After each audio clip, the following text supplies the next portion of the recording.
Yo, what up?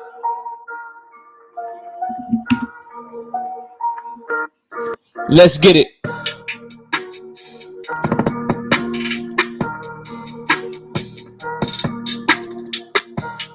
Welcome to another episode of Knockout Boxing 86 TV. And we in here.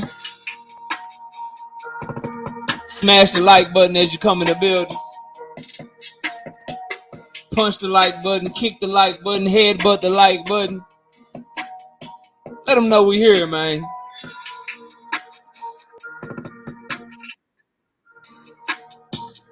We got a lot to talk about tonight, man.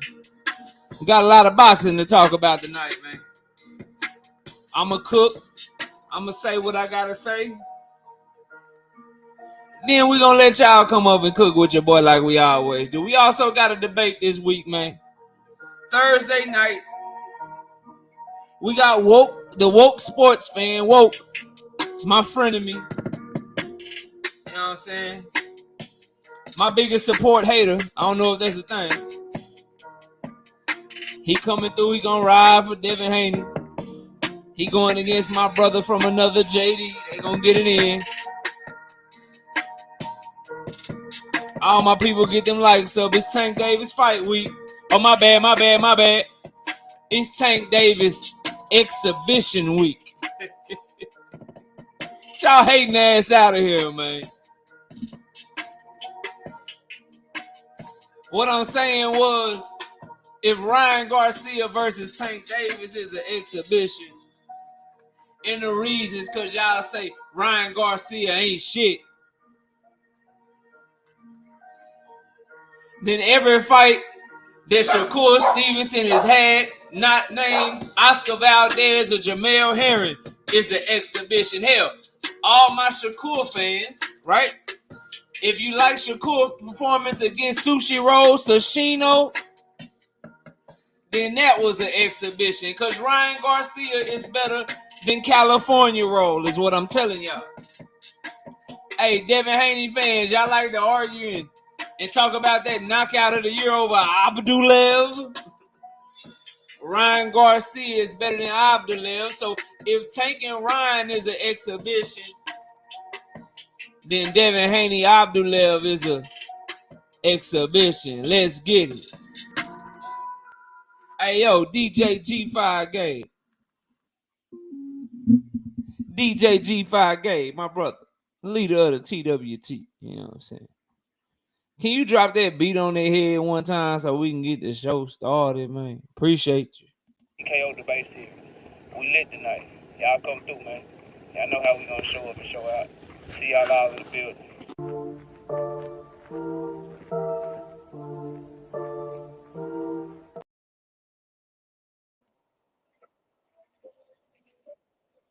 I stand corrected real quick. Rojai is right. If Devin Haney's KO of the year contender over Antonio Moran, it wasn't Abdulev. That makes it worse because Abdulev is better than Moran. But if his KO of the year over Antonio Moran is an exhibition, then damn it, we can talk about Tank and Ryan being an exhibition. But if you don't want to call those fights exhibitions, you don't need to call Tank and Ryan the exhibition. Now, DJ G5 Gay, drop that beat on their head. And Rojai, shout out to you, man. I appreciate the correction. Turn up. KO debate here. We lit tonight. Y'all come through, man. Y'all know how we gonna show up and show out. See y'all all in the building.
I was rapping the whole time, man. Let me get the camera turned on, man. Right here, man. There we go. What's good with y'all, man? Let me get this straight. You know what I'm saying? What's up? Welcome to another episode, Knockout Boxing 86 TV with your boy KO Knockout. You know what I'm saying? Knockout Boxing, whatever you want to call me. Just don't call me a casual, man. Kawhi Elliott, what up with it? Daryl Deloach, I see you in the building. Gertz, Kevin Rice, my brother D Free in the building. Cash Crypto, what's good? Antonio MMA in the building. Todd Swindle in the building. If Antonio MMA is in the MMA chest as much as he's in the boxing chest, then I'd be surprised. His name Antonio MMA, but he always showing love to the boxing channel. Appreciate you, bro. Thrill Hill, what up? Mr. Mechanical, I see you. DP, are you with me? DP Rocker, what up, homie? Not me in the building. What up with it? Not me. Who else we got? JD, what up? As I was saying when I started the show, JD got a debate he's stepping on. He been on the panel a lot. You know what I'm saying? He always coming through like a Tasmanian devil tornado when he hop on the panel, looking for all the smoke. He tried to set up 18 debates last time he was on the panel. That's right, 18 of them. He debate everybody on the damn panel, man. Everybody on the panel, he trying to debate him and shit. But we got him one set up, and this was the original smoke that he wanted, that Woke wanted. We got JD going against the Woke sports fan. They gonna get it popping. We got Gertz in the building. What up, Young World? What's popping with you? Josh Sanders, man, member of TWT in the building. What up, Josh Sanders? G Parker, my H-Town, Houston, Texas brother in the building. What up with it, man? Salute to you. Why didn't it click on G? There you go. What up, G? My brother Leon Robinson, channel member. All the channel members, stay on the lookout. I'm doing predictions left and right. Boom, boom, boom, boom, boom, boom, boom, boom, boom. They all over the place. They popping up. Everybody else, you'll see them on Saturday, but the channel members will start seeing them tomorrow. So y'all be on the lookout for that. Derek Pearson, what up with it? Derek Person, my bad. Derek Person. We got Just Do Boxing in the building. What up with it? Just Do. Catch Weight Tay. It's Tank Week. It's Tank Week. Catch Weight Tay, aka Best Dad Ever, aka Mr. Steal You in the Chin. You hear me? Ronnie Bravo, what up? I saw that blasphemy you put in my chat down below. I read it. But I'm going to say what's up to you. But you won't put no push-ups on it, though, Ronnie.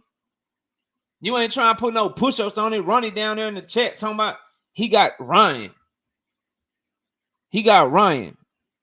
Y'all ain't heard my breakdown of why Tank, and I ain't make my official pick yet. We're going to let the prediction video drop, but I'm sure y'all know what's up with that pick.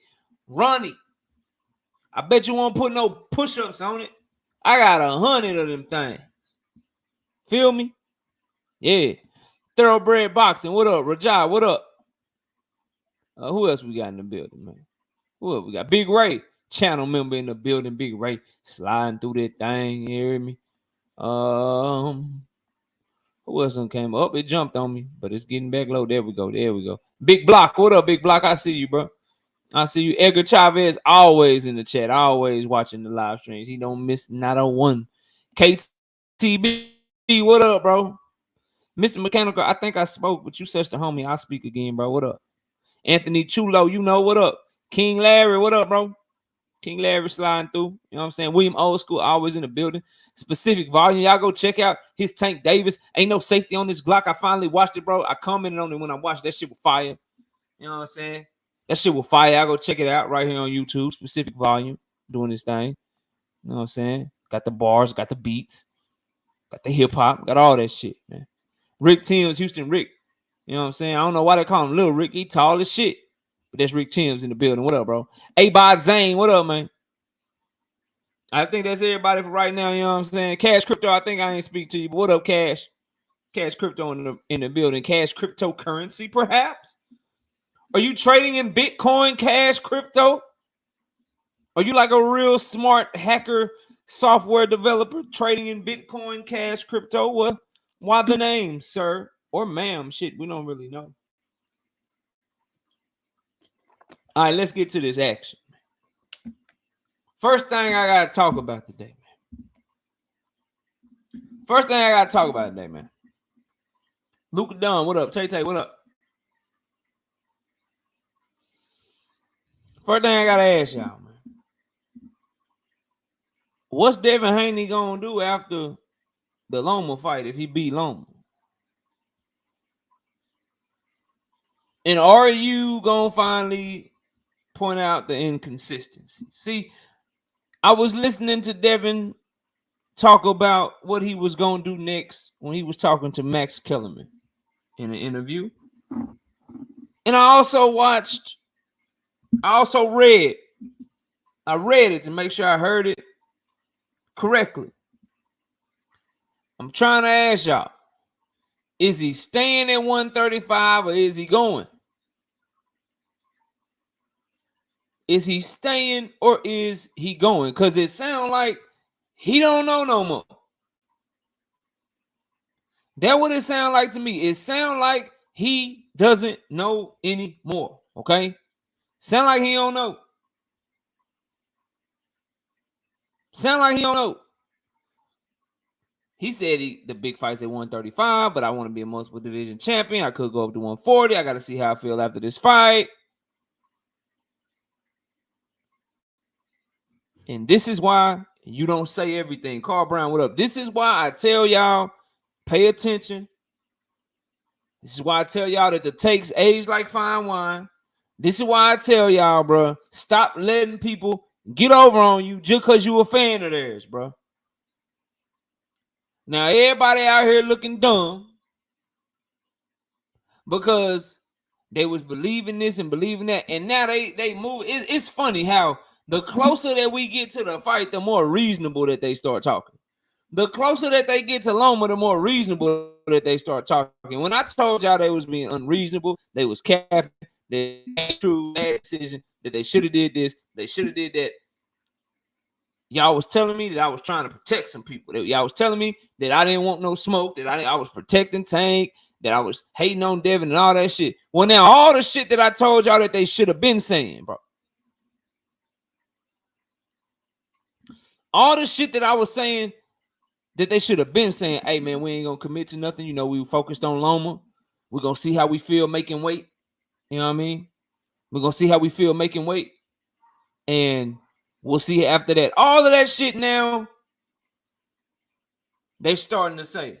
And now, doesn't it make sense when Bob Arum came out and said, hey, that fight is unrealistic if he move up? Sound like, you see how it all ties together? Man, Bob protecting Shakur. He never put Shakur on the table. He said that the fight was unrealistic if Devin moves up. They leave the if Devin moves up part. But now, as you hear, as we get closer to the Loma fight, now he talking about he could possibly move up, but he don't know what he gonna do. He gotta see how he feel and shit. Funny how shit's starting to change, right?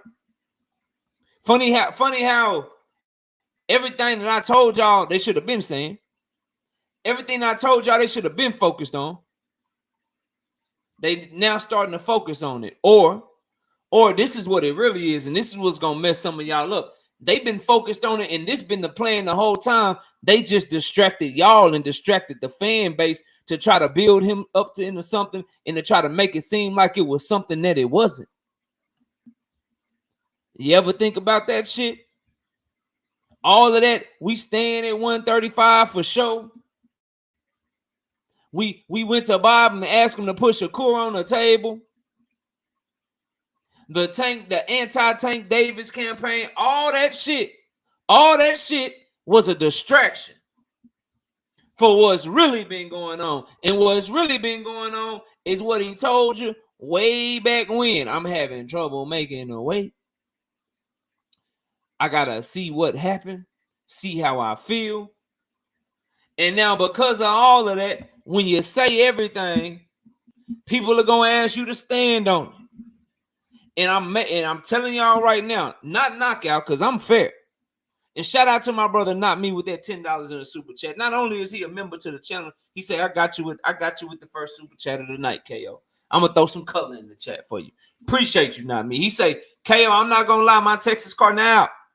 I may stream this weekend's fight. 60 bones on the zone. 80 on Showtime for a fight that will not be very competitive. In a weak undercard. I don't know, fam. I ain't telling you what to do or what not to do with your money, but I'm buying it. I don't want no buffering shit. I don't want no streaming shit. And bro, if just because you don't think the fight is gonna be competitive, this is what I would say. Both fighters got a chance to knock each other out. Both fighters are considered to be that 4 kings, quote unquote, shit, right?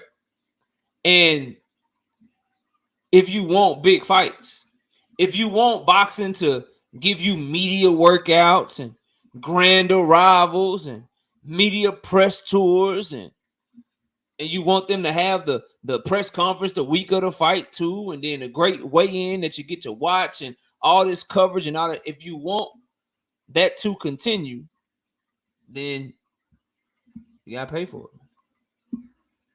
You gotta pay for it. If you don't, then don't be mad when you get win, lose, or draw. You know what I'm saying? Tank Davis win, and then they look at them pay-per-view numbers and like, shit, what's the point? We got Tank Davis versus Eastside Pitbull Cruz 2.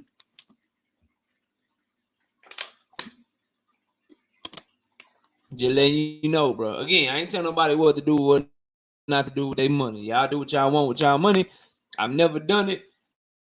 I've never tried to tell people not to get a fight. Like, so, hey, you gotta buy this fight. I'm just letting y'all know I'm buying it, bro. Miss KO in the building, my wife in the building. I see you, baby. And shout out to Mr. Finesse in the building. Shout out to Tank Puello and shit. Like, if you don't buy this fight, just don't be surprised if you get Tank versus Alberto Puello. Just saying, bro. If you want Tank versus Devin, if you want Tank versus Shakur, if you want Tank versus Frank Martin, if you want Tank versus Gary Antoine Russell, if you want Tank versus Subriel Matias, if you want Tank versus Josh Taylor or Teofimo Lopez or Ryan, if he win versus those fighters, you gotta pay for this fight, bro. Or you know what? You don't have to, but you don't need to be in the chat. You don't need to be in comments. You don't need to hop on panels talking about we ain't getting the fights we want. If you don't invest in it, then you don't get to complain about it. Shit, you watching it for free anyway. Who complained about free shit? Is what I'm telling y'all. But I ain't mad at y'all, bro. I ain't mad at y'all. Do what you think is best for your bread, your pocket. You know what I mean?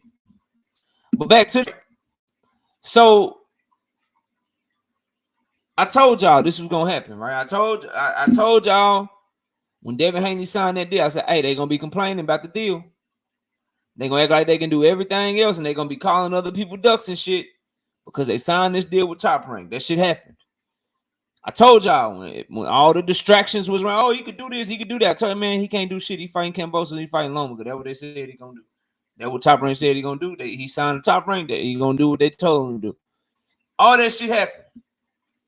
I'm telling y'all now, all of this shit gonna come back to bite Devin Haney, bro.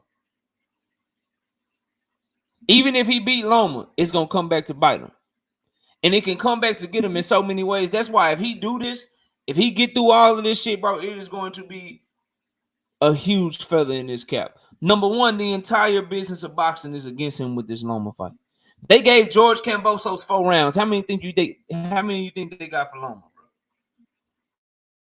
Just think about that shit, bro. They gave George Kambosos 4 rounds in the first fight. How many you think they got for Loma in this fight? Then you got to ask yourself, can Loma be more competitive than George Kambosos? Then you got to ask yourself, can Loma be more competitive than JoJo Diaz? They gave, I was looking at some scorecards as I'm studying and researching for the show and shit. Bro, one of them judges scored for Linares. They gave it 115, 113 to Devin Haney. That means they scored that shit 7 rounds to 5. Somebody somewhere gave Linares 5 rounds. What I'm saying is, depending upon the judges, depending upon who the business of boxing wants to win, bro, that jabbing, jab, no power shot, jab, hug, jab, pivot, jab, hug, jab, pivot, jab, shoulder roll, jab, pivot, hug, jab, pivot. That shit, some people don't like that shit, bro. I'm just letting you know. I'm just forewarning, right? Forewarning that they'll find a way to do you dirty. You know what I'm saying? If you just jab, grab, grab, all that shit, yeah. You'll jab him 5 times, he'll hit you with one left hand, they'll be like he won the exchange. I'm just so y'all know. So that's going against him. Then even if he win, count all the way. So he beat Loma. Teach, what up, homie? He beat Loma. after he beat Loma, then it's gonna be like, hey, you said you were staying at 135. That's what you said. You said you were staying at 135. And I already know how catchweight Tay giving it up. I already know how catchweight Tay giving it up. If Devin, man, catchweight Tay ain't even got to put it in the chat, bro. Rick Timms ain't even got to put it in the chat. Bro, Devin could move up to fight the winner of Josh Taylor and Teofimo Lopez. They're going to be, yo, you said you say 130 off the Warriors. Contract. You ducked. That's what they going to tell him. I'm just letting you know, forewarning, and it's going to be because of all of the shit that y'all done said about Tank through all the years. Just letting y'all know, Dead Game Boxing, what up? Just letting y'all know what to expect. So you're not surprised by nothing in these boxing streets. That what gonna happen. You know what I mean? That's how it's gonna go. That's what's gonna happen, bro. Just so we all clear and we all know what's going on. I got a super chat down there. I'm gonna get to it, bro. My thing moving kind of slow. There you go, right there. Boom. Where it at? There we go. Shout out my OG and my brother Chris Schaefer with the $20 in the super chat coming through real big, showing your boy. Look, you say my volume tripping? My volume good? Is my volume good? Can y'all hear me good, bro?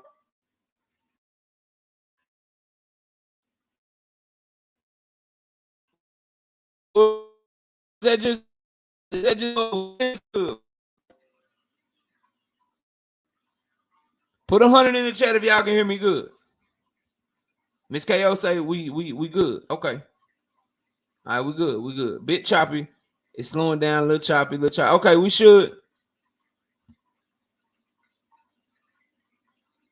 Cutting in and out. All right, y'all give me a minute.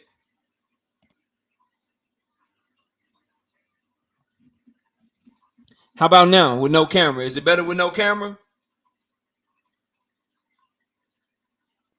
Let me know if it's better with no camera.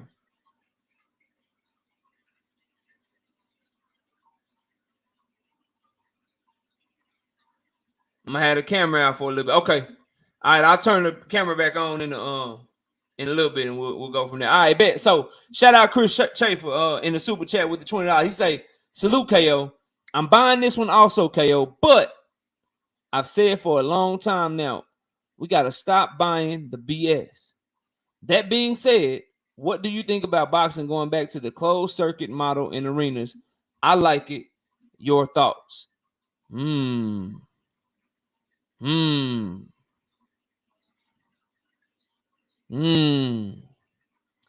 don't know, bro. I just think technology, man. I think the digital age, I think it could be a positive thing. See, the thing is, you just got to give people a really great product and let the chips fall where they may. Because it's always gonna be money in a real good product, right? So even if the model changes a little bit, maybe it ain't in pay-per-view, but maybe you start putting out a product that's so good, now you get more people that want to put commercials and run commercials on your shit. So maybe while it might be free for the fans and shit, you start getting deals like, I ain't saying like the NBA, NFL get, but something like that, where now networks is like, shit, we want to give you a network deal because your product is so cold, and we're gonna use, and then the companies come around, they want to do commercials and shit doing your stuff because your shit is getting watched a lot. You got millions of people that's watching your product.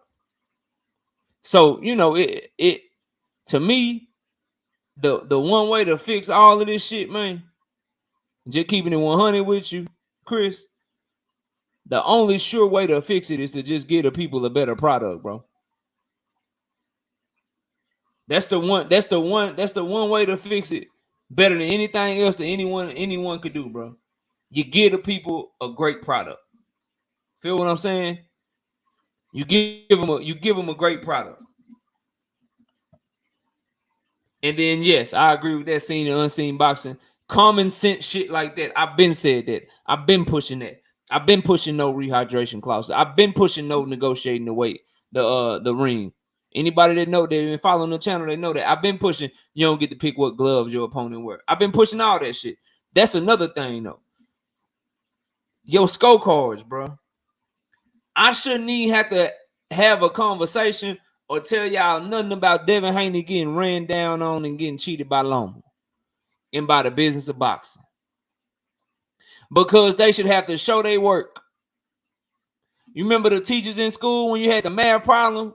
If you was good in math, you know what I'm saying? I was pretty good in math. Used to piss you off. Teacher want you to show your work, but you knew the answer. You could do the math in your head and shit. But they want you to go step by step and shit, and then they take points off. You get the answer right, and they take points off anyway and shit. Y'all remember that shit, bro? Anybody else had that shit happen to them? I used to hate that shit, bro.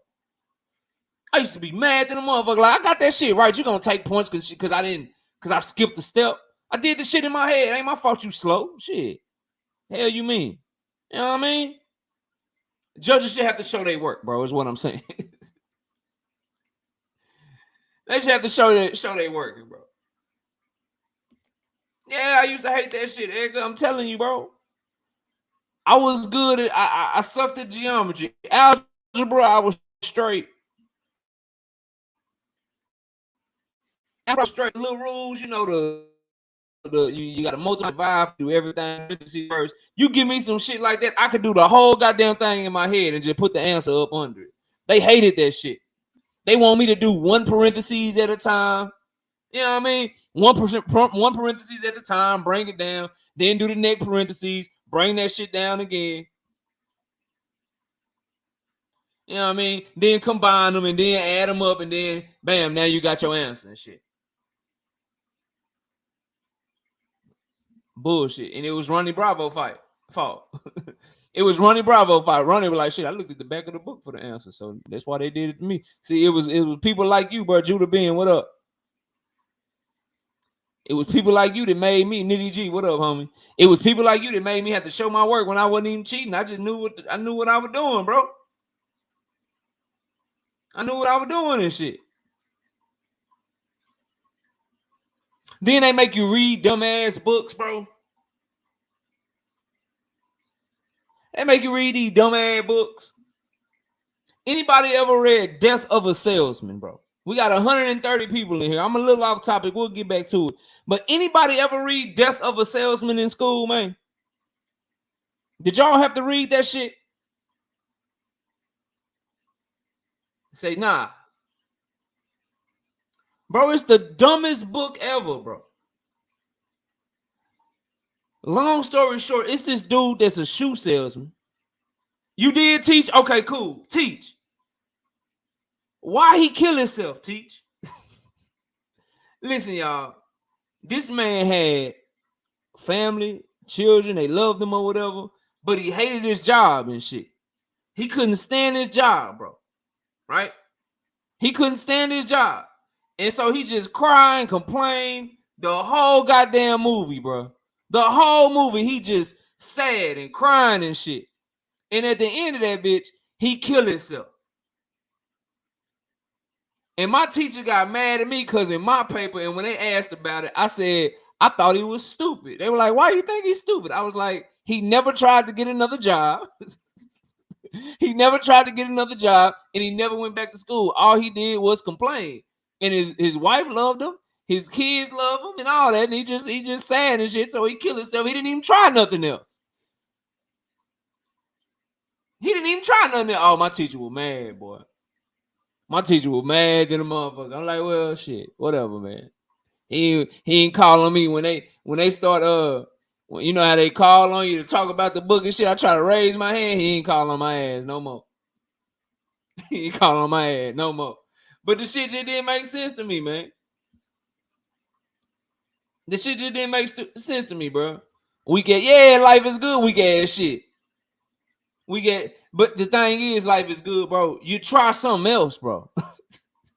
You try something else. Like you didn't do nothing. You just kept going to the same job that you hate, selling shoes and shit. Coming home to your wife, coming home to your kids. They happy and shit. They love you or whatever. You didn't try to pick up an extra shift to get no more money. You didn't try to go job hunting and they turned you down. You didn't try to go back to school. You ain't do nothing. You just cry the whole goddamn book and then kill yourself. Nah, bro. I ain't on that shit. I don't like that shit. That's that institutionalization, bro. They try to institutionalize your ass, man. Them books be having meanings and shit. You just go along to get along, guys. No, you gotta try some different shit. Brother Huey, what up, man? Salute. But anyway, bro, back to this boxing shit, man.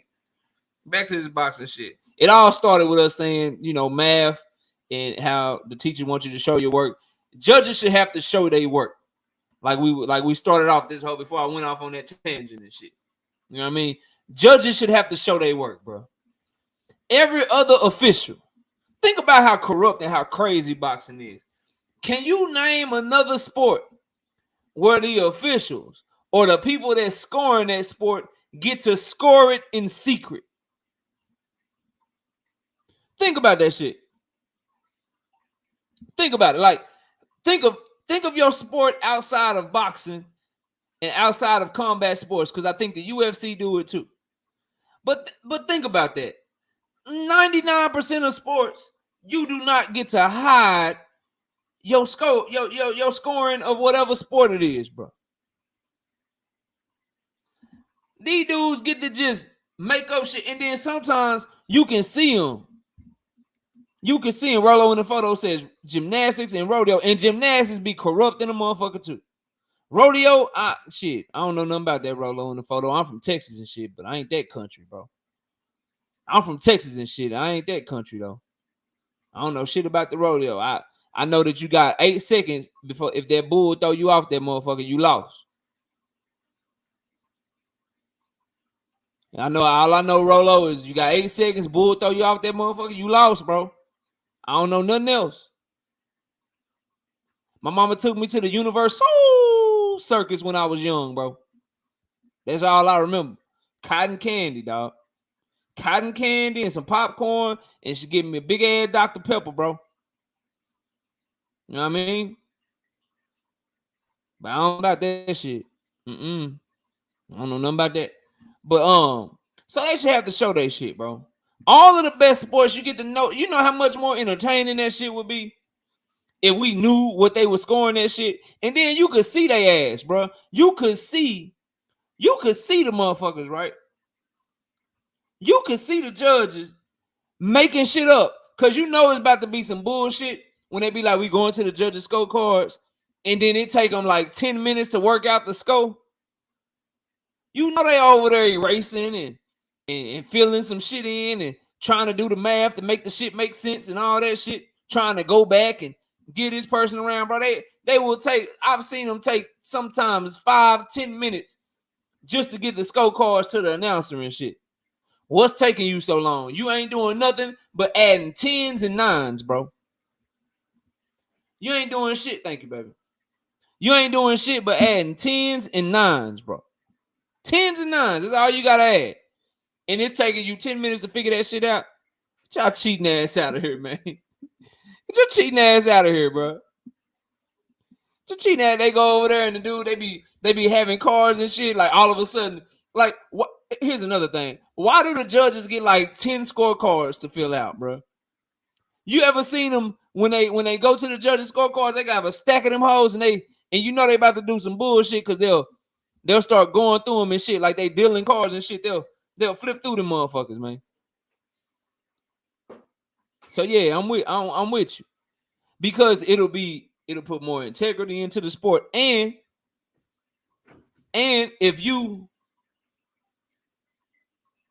losing, then it'll make you try to go win.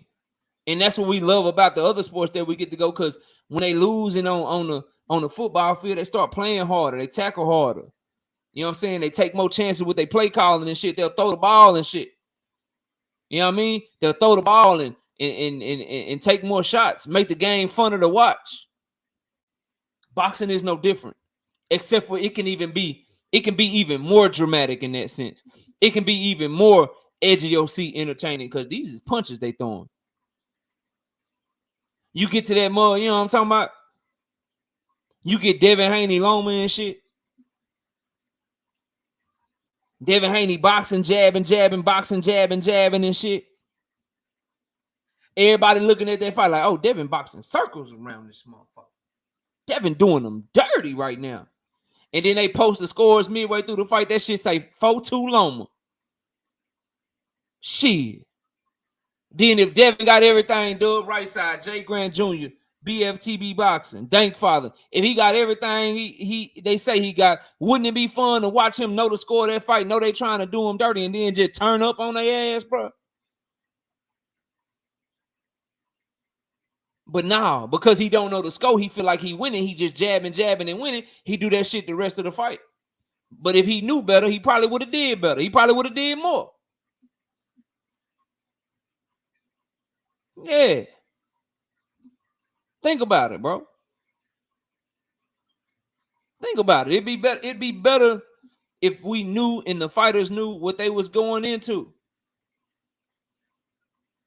Right, so we ain't talking about no conspiracy talk. We talking about what would be better for boxing. Open scoring, bro. That's what we on. Chill out, man. Chill out, man. Don't get nervous now. Don't get realistic now. Don't get realistic now. Don't all of a sudden be like, man, shit, is Devin really 10-2 better than Loma? I don't know if I really believe that. I've been saying it so long. I was watching some film on Loma. He is actually really good. I don't know. I don't know what to do. I don't know. Rock Bottom, what up, homie?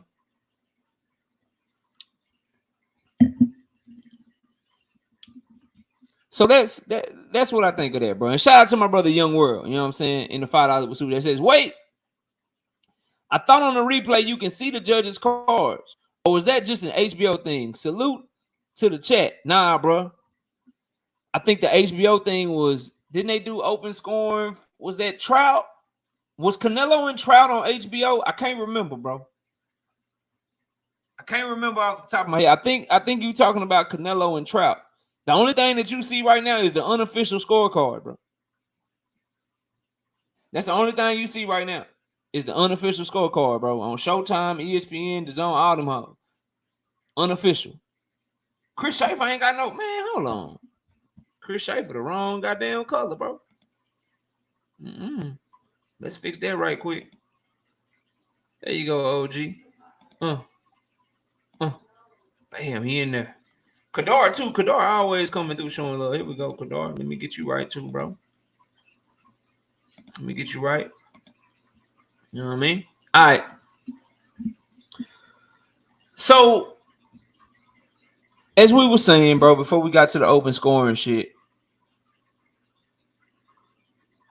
Devin Haney and Bill Haney put themselves in a position to where it's very unfavorable for them. Because you got the Loma shit going on. You got the business of boxing and shit. Now you got your... And so that's against you. When you sign this deal, that's against you. We all know what they want to happen. And we all know the situation that Devin is in.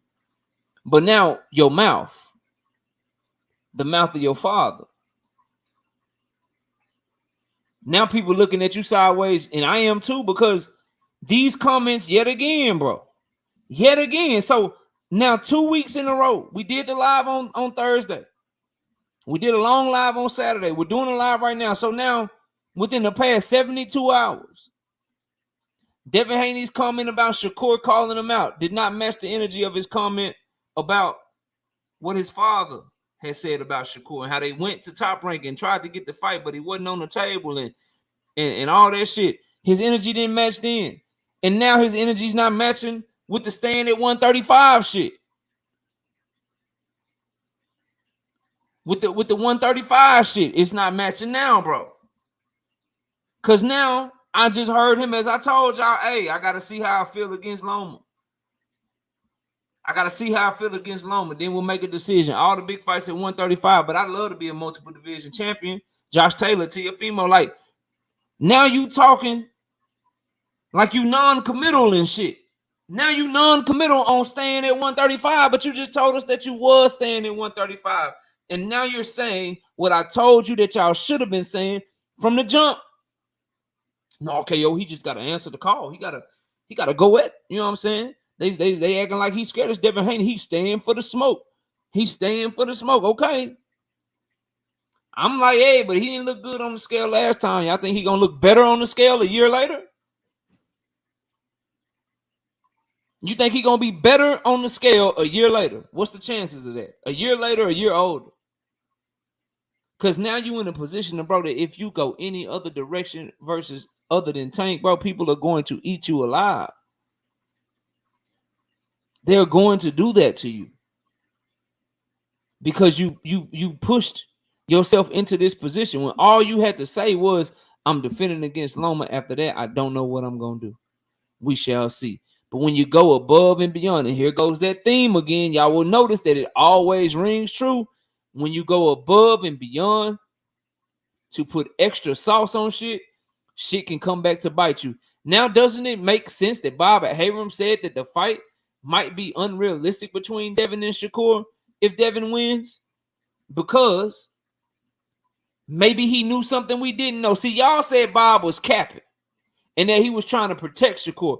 Maybe he already knew that Bill Haney and Devin told him that his plan was to move up. That his plan was to move up to 140. So I'm calling on all my Tank Davis, Duck Devin Haney people. And even if you don't believe he ducked Devin Haney, I'm calling on all my Devin Haney fans, bro. They was talking all that shit to me. Hey, man, he ain't moving up. Shit, he's staying at 135. He going after this person. He going after that person. He want all the smoke. Don't start making excuses now, bro. Don't start making excuses now. Because when I told y'all that, hey, bro, that weight shit going to be an issue. He don't need to stay at 135. He need to do his best in y'all career. Y'all wasn't trying to hear you, boy. You wasn't trying to hear me. You wasn't trying to rock with me. And I got a question, like, how he go from seeing this the shit that y'all be thinking that people ain't gonna remember, right? How he go from, and this be the bullshit, right? How he go from texting them during the Shakur fight. This be the cap. This be the inconsistencies, right? He was texting them during the Shakur fight saying, I'm staying at 135.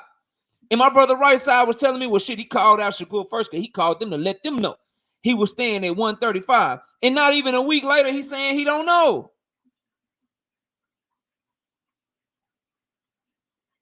A week later, bro. Like, not even a week later, on Saturday. On Saturday, y'all was telling me that he was texting and letting them know, man, I ain't going nowhere. Let them know I'm staying at 135. Y'all was spinning it and flipping it and spinning it and flipping it like he was on Shakur helmet. Then about 4-5 days later, I don't know what I'm going to do.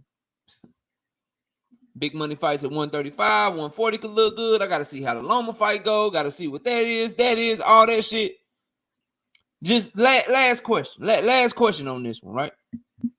If that was Tank Davis, would y'all say that he was sounding like a duck or that he was changing up his energy? I'm just asking, bro. I'm just trying. If Moses, Shakur Granddaddy, and Shakur Stevenson, if they talk like that and they behave like that, what would y'all do, bro? Would y'all be saying that they was changing their energy up? Or is this shit different because of who it is? We keep the same theme and the same modus operandi on this channel. I'm just trying to figure out, you know what I mean? Trying to figure out what we doing. If it was some flippity floppity shit going on with one of the other fighters, what would y'all say? And I told y'all from jump what he should have did and what his pop should have did was just say, hey, man, we focused on Loma. We're going to focus on Loma. After we get done with Loma, y'all know we want the biggest and best fights. We got to see how our body look, see how we make the weight, see how we feel on fight night, and then we'll make a decision at that time. That's all you had to say. But when you get to going around and doing all this extra shit, now people call you to the carpet, man. Just let you know.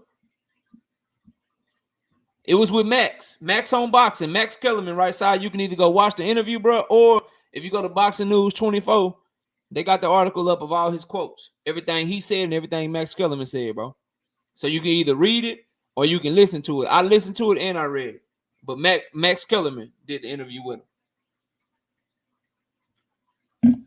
Shout out my brother Young World, Jeremiah Johnson. What up, bro? He back in that super chat with the $20. Y'all showing major love today. I appreciate everybody, bro. He say, oh, you mean live?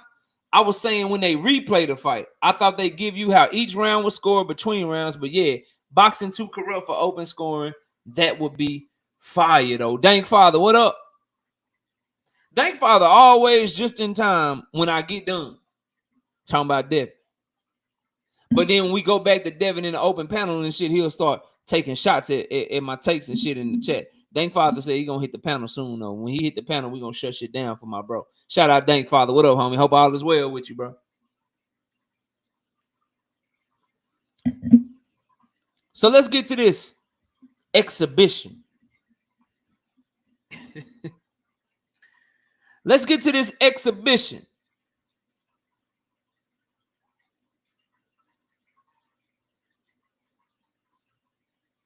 And this is what I'm telling y'all. Before Chef Sosa, what up? Boston George, what up? Catch weight tight. I told y'all, bro. I told y'all, bro. This is look, read it. Read that shit, man. Catchweight Tay does not care if he looks bad on the scale. Catchweight Tay does not care if he doesn't look like himself come the night of the fight. Catchweight Tay is wanting him to stand on his word. People are not going to care. They're not, bro. Because you didn't care about common sense. Because your fans didn't care about how things work. Yeah, he ain't gonna care.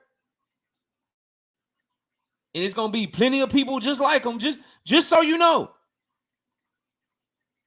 Catchweight Tay gonna be begging me. He gonna be begging me, bro.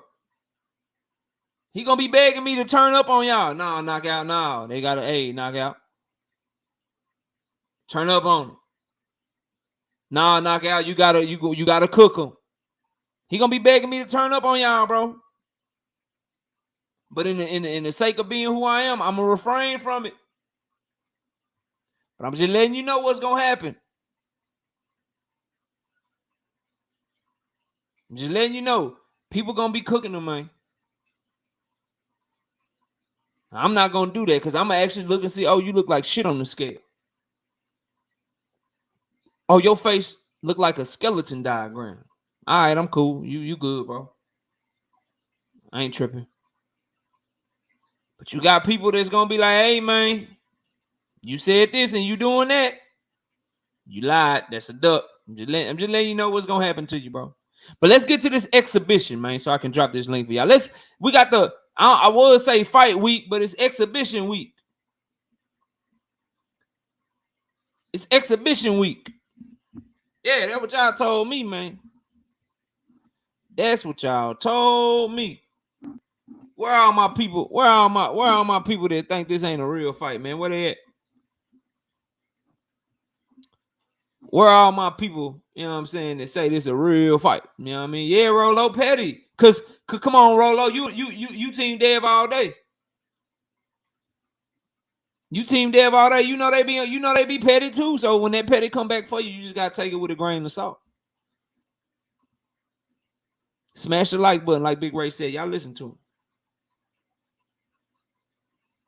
Y'all listen to him. Nah, it ain't on the line, Dank. It ain't on the line. What my exhibition people? Willie say he an exhibition. He say this is an exhibition. It's an exhibition. This ain't no real fight. I am, but it's a real fight. All humor. LOL. I got you.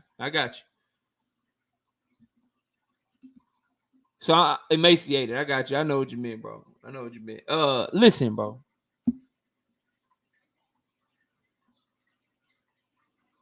Yeah, see, bro. I can't even get to it. They do not forget, bro. It's Thanksgiving. Let's pass your mug shot around. Like, bro, I'm telling you, it's gonna be bad.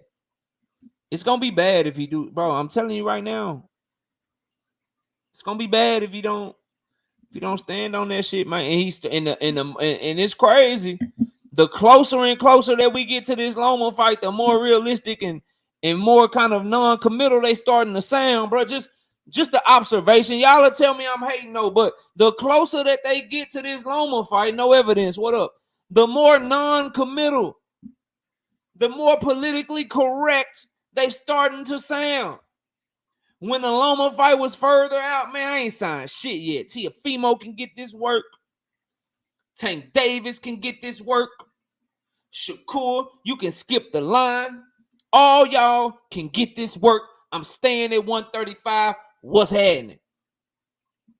About 2 months later, Shakur supposed to call me out. You know I'm a champion. He's supposed to call me out. Come on my shit. Hey, Bill, man, what's up with you and Tank Davis? You know, Tank, what you think of that? Is y'all going after Tank next? Oh, we're just focused on Lomachenko. Hold on, bro. So you go over to this channel, you got shit to say about Tank. You go over that channel, you got shit to say about Tank. You down there, you got shit to say about Tank. You up there, you got shit to say about Tank. But when I ask you about him, you focused on Lomachenko. Tell him, champ, we stand at 135. Yeah, we stand at 135. Division on lock. Division on lock. Hey, Devin, so what are you going to do? If you beat Loma, you stand at 135? What are you going to do? Well, we don't know. We got to see how I look at the night of the fight. We got to see how I look at the night of the fight, how the weight cut goes, how I feel. Is my body strong? Is my body this? Is my body that? All that shit. Shit starting to sound a little different, man. Dare I say, just throwing this out there, dare I say that the moment that Tank Davis put his attention in your direction and said that he wanted you next and he coming for you next, and now he done said it multiple times, all that woofing and all that huffing and puffing, dare I say you have started to change your energy? Dare I say that the moment that Tank said he was going to send you a contract next, and the moment that he said, I'm coming for Devin Haney next, and when he did his interview on Complex, and then he did the same interview on All the Smoke, and he keeps saying he want you or Loma after this Ryan fight, dare I say that he start acting this way, and he start coming to you, and you start talking about you might not be in the division anymore?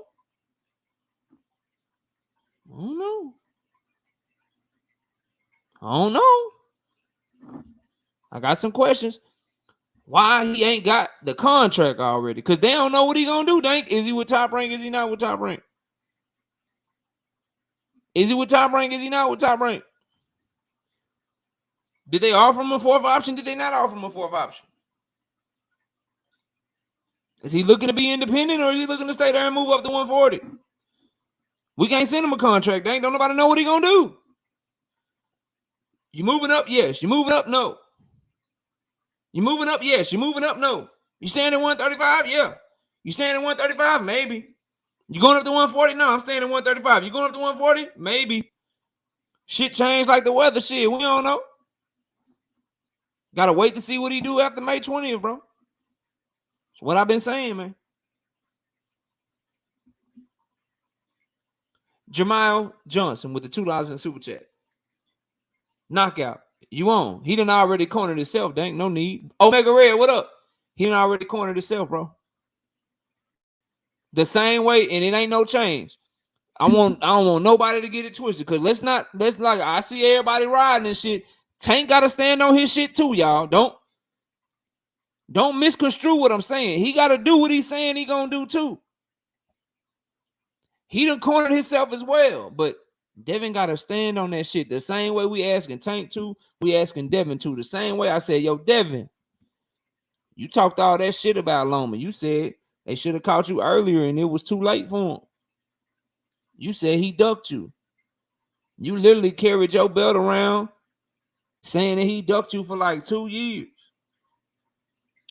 You said you won't never lose to a white boy. Matter of fact, you said you'll beat him 10 out of 10 times, and you was directly talking about him. So I need you to stand on that shit. He been talking way worse about Tank. Did he pass around any war photos of Loma? Did he pass around any bruised up photos of Loma when he got lumped up a little bit by Teofimo? Did he pass any of that shit around?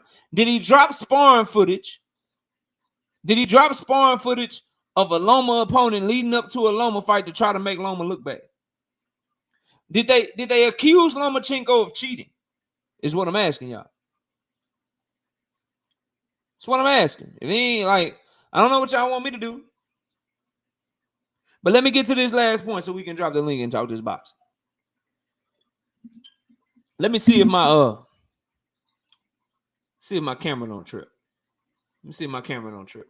I don't know why, bro. I don't like the off camera shit. You know what I mean? I like for y'all to see your boy. But then it went right back down. Yeah, sorry, y'all. It's crazy how it went right back down when I turned the camera on. Shit. But look, bro. What up, Smoke? Tank Davis, Ryan Garcia fight week. I keep saying fight week. I mean exhibition week.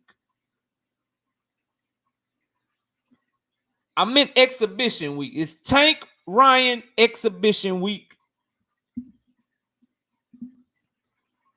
And for the people that's calling it an exhibition, or the people that's shitting on the fight, will you stand on it now that it's fight week? I mean, exhibition week. Now will you stand on it? For the content creators that's shitting on this fight, I dare you to not talk about it this week. I dare you. I dare you to not cover this fight since it's so trash to you. Since it's so garbage, since it's such a mismatch, I dare you. I challenge you. I implore you, right? To not talk about that fight this week. Don't cover the grand arrivals, right? Don't make videos about the interviews that they do. Don't cover the weigh-in. Don't do no fight breakdowns and fight predictions. Why would you do any of those things for a fight that's so trash?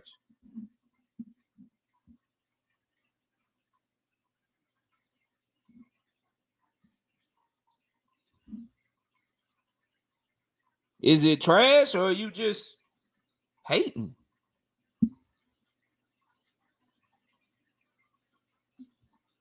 I'm just asking, like, if it's an exhibition and it ain't worth watching, and everybody know who gonna win, then why would you? Cause see, you can't fool me. I'm a content creator too. It take time to do a motherfucking thumbnail, bro. It take time to go live. And if you like to prepare, if you like to know what you're talking about, you got to write down a few bullet points, read some interviews and shit. You know what I'm saying? Make sure you can bring the people the latest and greatest on that particular topic. You got a lot of shit you got to do. Got to upload it and shit. You know what I'm saying? Edit it. You know what I'm saying? Put your intro with your outro and the video in between and shit. Upload it, edit it. You got to do all that shit. Why would you spend your time? Why would you spend your time doing that shit for such an exhibition and trash ass fight? I agree 1,000%, Jeremiah Johnson. I think the undercard is horrific. I'm interested to see Elijah Garcia, though. I love that young fighter. Real talk. But it's a lot of one-way traffic on that card. I agree. But I'm talking specifically Tank and Ryan. Specifically Tank and Ryan. For the people in the chat, people in the comments, talking about how this is just a waste of time, it's a bad fight, it's this, it's that. I dare you not to watch it.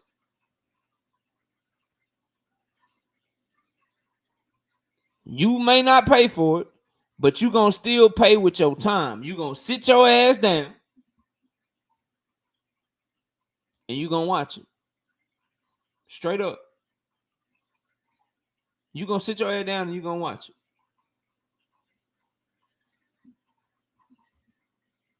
With your time. I don't know about y'all, but I don't waste my time on shit that I feel like is trash or not worth my time. It can't be both. It cannot be both. It can't be worth your time and be trash at the same time. It can't be an exhibition, but you want to watch it at the same time. See, when I think something is an exhibition, I don't cover it. That's why you don't get no Jake Paul predictions on this channel.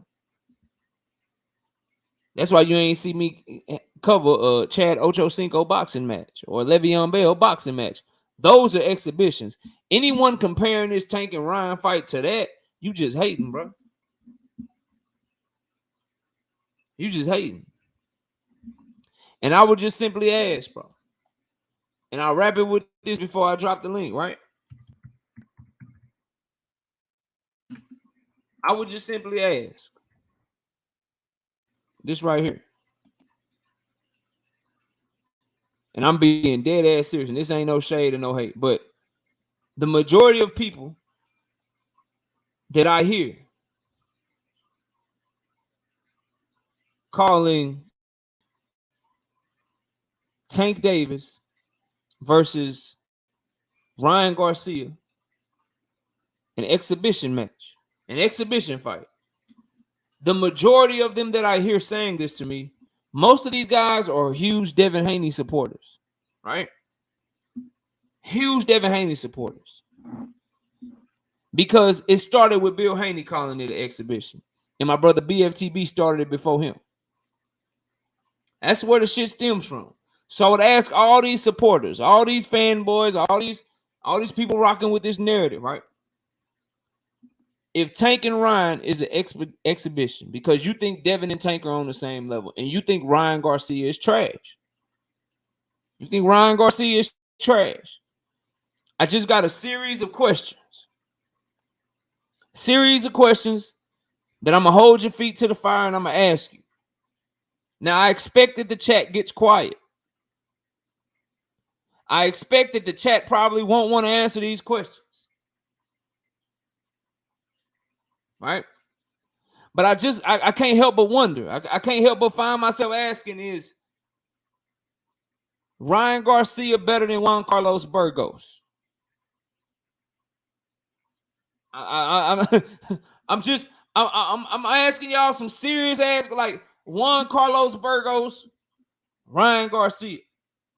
So if Juan Carlos Burgos ain't better than Ryan Garcia, and we know Ryan Garcia is a better and more talented fighter than him, then if Ryan Garcia and Tank Davis is an exhibition, doesn't Devin Haney versus Juan Carlos Burgos have to be an exhibition as well?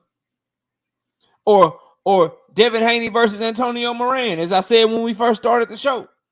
Y'all wanted to give Devin Haney knockout of the year for that shit, man. Y'all wanted to get that man knockout of the year.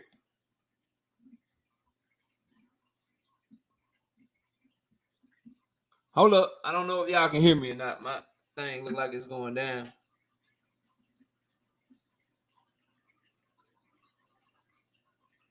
Give me a minute.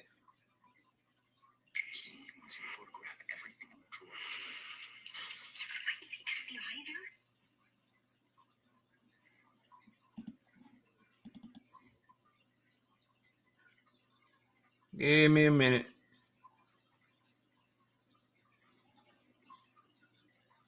Okay, y'all can't hear me. Okay, my bad. I'm just making sure. Am I good? Okay, y'all can't hear me. Okay. All right, we good.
All right, there we go. Can y'all hear me? Let me know if y'all can hear me, man. Should be back on now. Should be back on. My bad, bro. I don't know what be going on with this damn StreamYard. BFTB, what up, bro? All right, I'm good now. All right, bet. So I guess what I'm saying is, bro, and what I mean is this, right? If this has to be an exhibition to you, if this Tank and Ryan fight has to be an exhibition to you, then every fight that isn't competitive, every fight that has lesser fighters than them in it has to be an exhibition too. Every single one of them. If you're saying that this is an exhibition because it's trash, if it's an exhibition to you because it's at a catch weight, then Floyd Mayweather's win over Canelo Alvarez, was that an exhibition as well? Like, that's the shit that I be talking about. If it's so trash, if it's such an exhibition, I dare you not to cover it. I dare you not to talk about it, bro.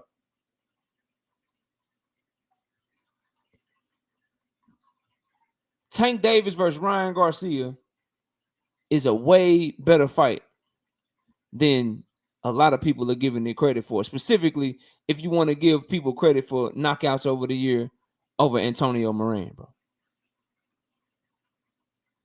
Straight up. It is a bad thing. The only reason that people call it an exhibition, Dank, is to try to shit on Tank, bro. When he's fighting a fighter more dangerous than 90% of the people on your favorite fighter's resume, bro. Your favorite fighter is Devin Haney, right? You rock with him. I rock with Devin too. But if Tank and Ryan is an exhibition, then we got to start asking ourselves, was Devin and JoJo an exhibition? I'm asking, bro. Was Devin versus Linares an exhibition, bro?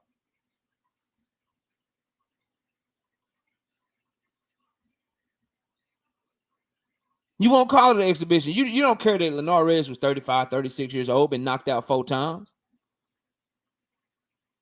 You don't care about that. But we want the best possible fights. Tank and Ryan is a better fight than those fights. It just is. Y'all know what I think Tank gonna do to him. Y'all all know that. But how are we saying that a fight that's more competitive with better fighters in it is somehow an exhibition, but a fight that's less competitive with a lesser fighter in it is a real fight?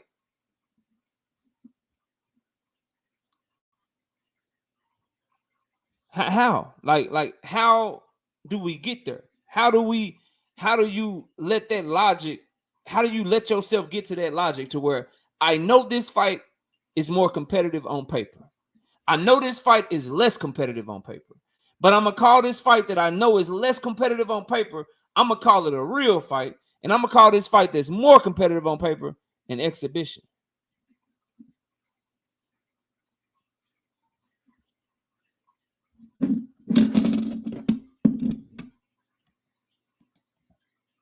That is 100% cap. That is so cap, bro. The same Ryan Garcia that obliterated Luke Campbell and the Luke Campbell that had Linares in a very tough fight, Linares going to stop Ryan Garcia. The Linares that showed up to fight Devin Haney will get his ass stopped inside of 6 or 7 rounds against Ryan Garcia, bro. Stop the cap, bro. I don't know it's going to be competitive. I'm saying on paper it's more competitive.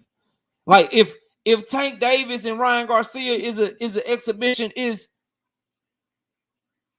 Devin Haney and Gamboa an exhibition? Is Tank and Gamboa an exhibition? Like, how the fuck can we say Tank and Gamboa was a real fight against a 40-something-year-old damn near? Against a 40-something-year-old featherweight coming all the way up, well past his prime. We knew what Tank was going to do to him. We knew what Devin was going to do to him. Those are real fights, but this is an exhibition. All right. Them dudes had multiple losses. Oh, y'all on the belts. I got you. Y'all love them belts and shit. Okay. I mean, hey, title fights. All right. If that's what you want, title fights.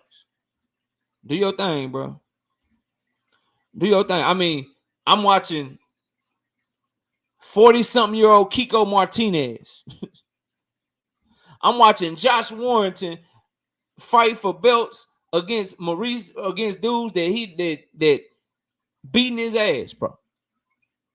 I'm watching all these mismatches, but because of belt on the line, they make it a real fight. All right, bro. All right. I mean, if that's what we care about, if we argue on behalf of the belts to defend a stance, when in reality, you know that ain't a real great fight. I watch people shit like, are you telling me that Tank and Ryan is an exhibition, but Bud Crawford and David Avenesian was a real fight?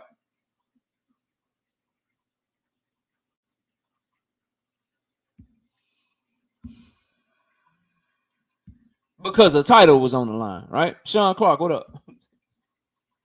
Because a title was on the line, Terrence Crawford and David Avenesian is more of a real fight than Tank and Ryan. I don't know how y'all go. I don't know how y'all get to the places y'all get to, bro.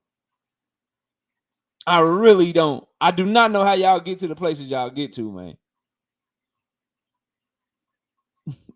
We watching Bud Crawford fight a motherfucker who had no shot in hell, was well past his prime, already had like 4 losses on his resume, got knocked out by somebody that Bud already knocked out. We knew what was up, but that was a real fight because a title was on the line. A title was on the line, so shit, if it's a title on the line, it's a real fight. Hey, man. But Tank and Ryan, hey, let me shit. I want to shit on Tank. You know what I'm saying? I want to shit on Tank. I'm trying to, you know what I'm saying?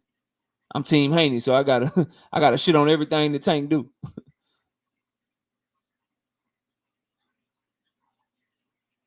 All right, bro. I got you, dang. It's all good. I just know what it is, bro. I know what it is, cause look, Devin can't make weight, right? What up on the mic with Terrence Bailey? See, if Devin can't make weight no more, and he get a contract from Tank, and they agree to fight at a catch weight of 137.5, we gonna call that shit an exhibition?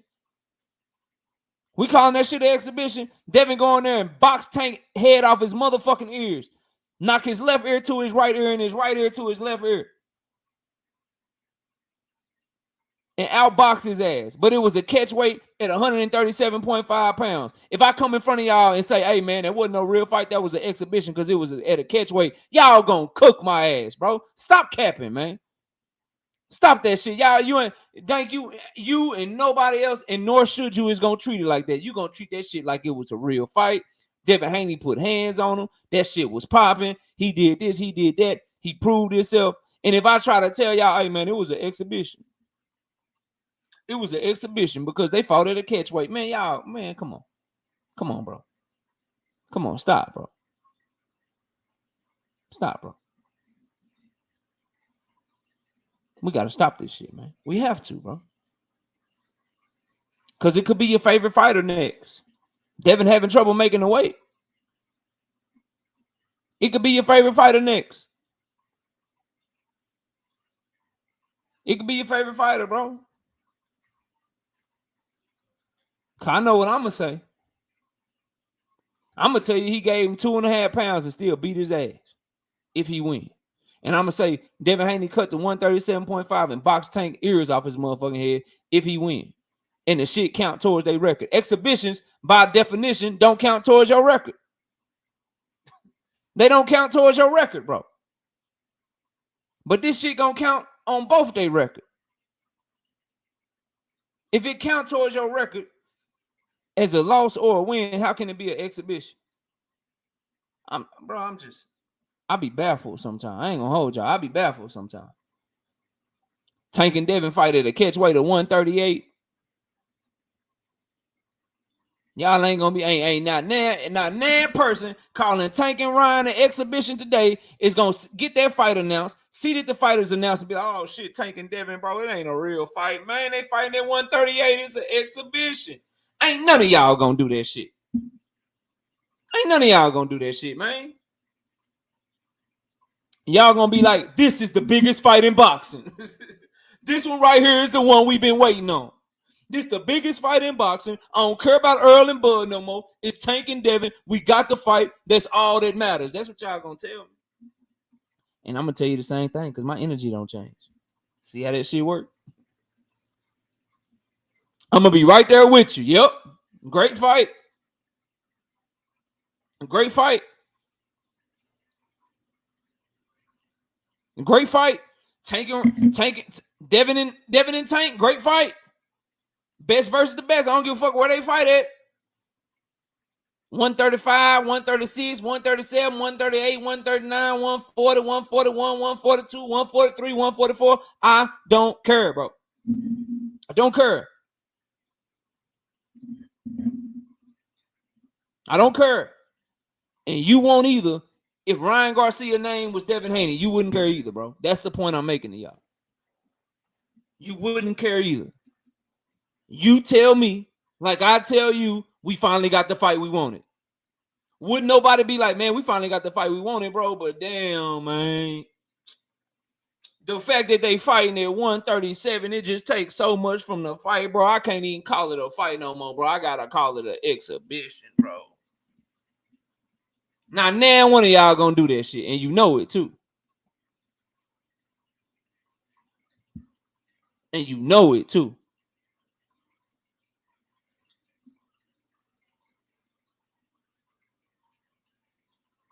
And you know it. But let's drop the link, man. Let me holler at y'all, man. Dang says you don't care, but Gervonta do. Yeah, bro. I don't like that shit. You know I don't like that rehydration shit.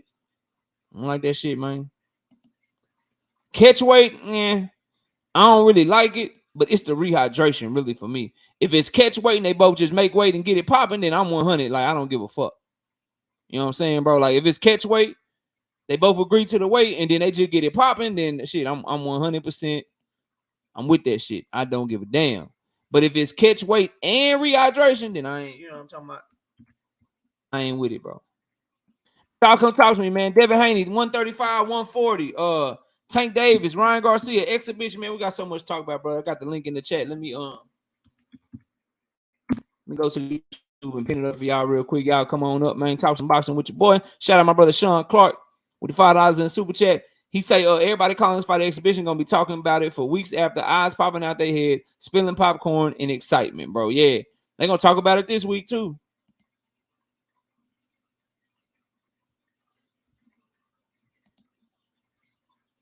Exhibition fight that don't mean shit. I ain't talking about it. That's why you ain't never seen the Jake Paul live stream in this bitch.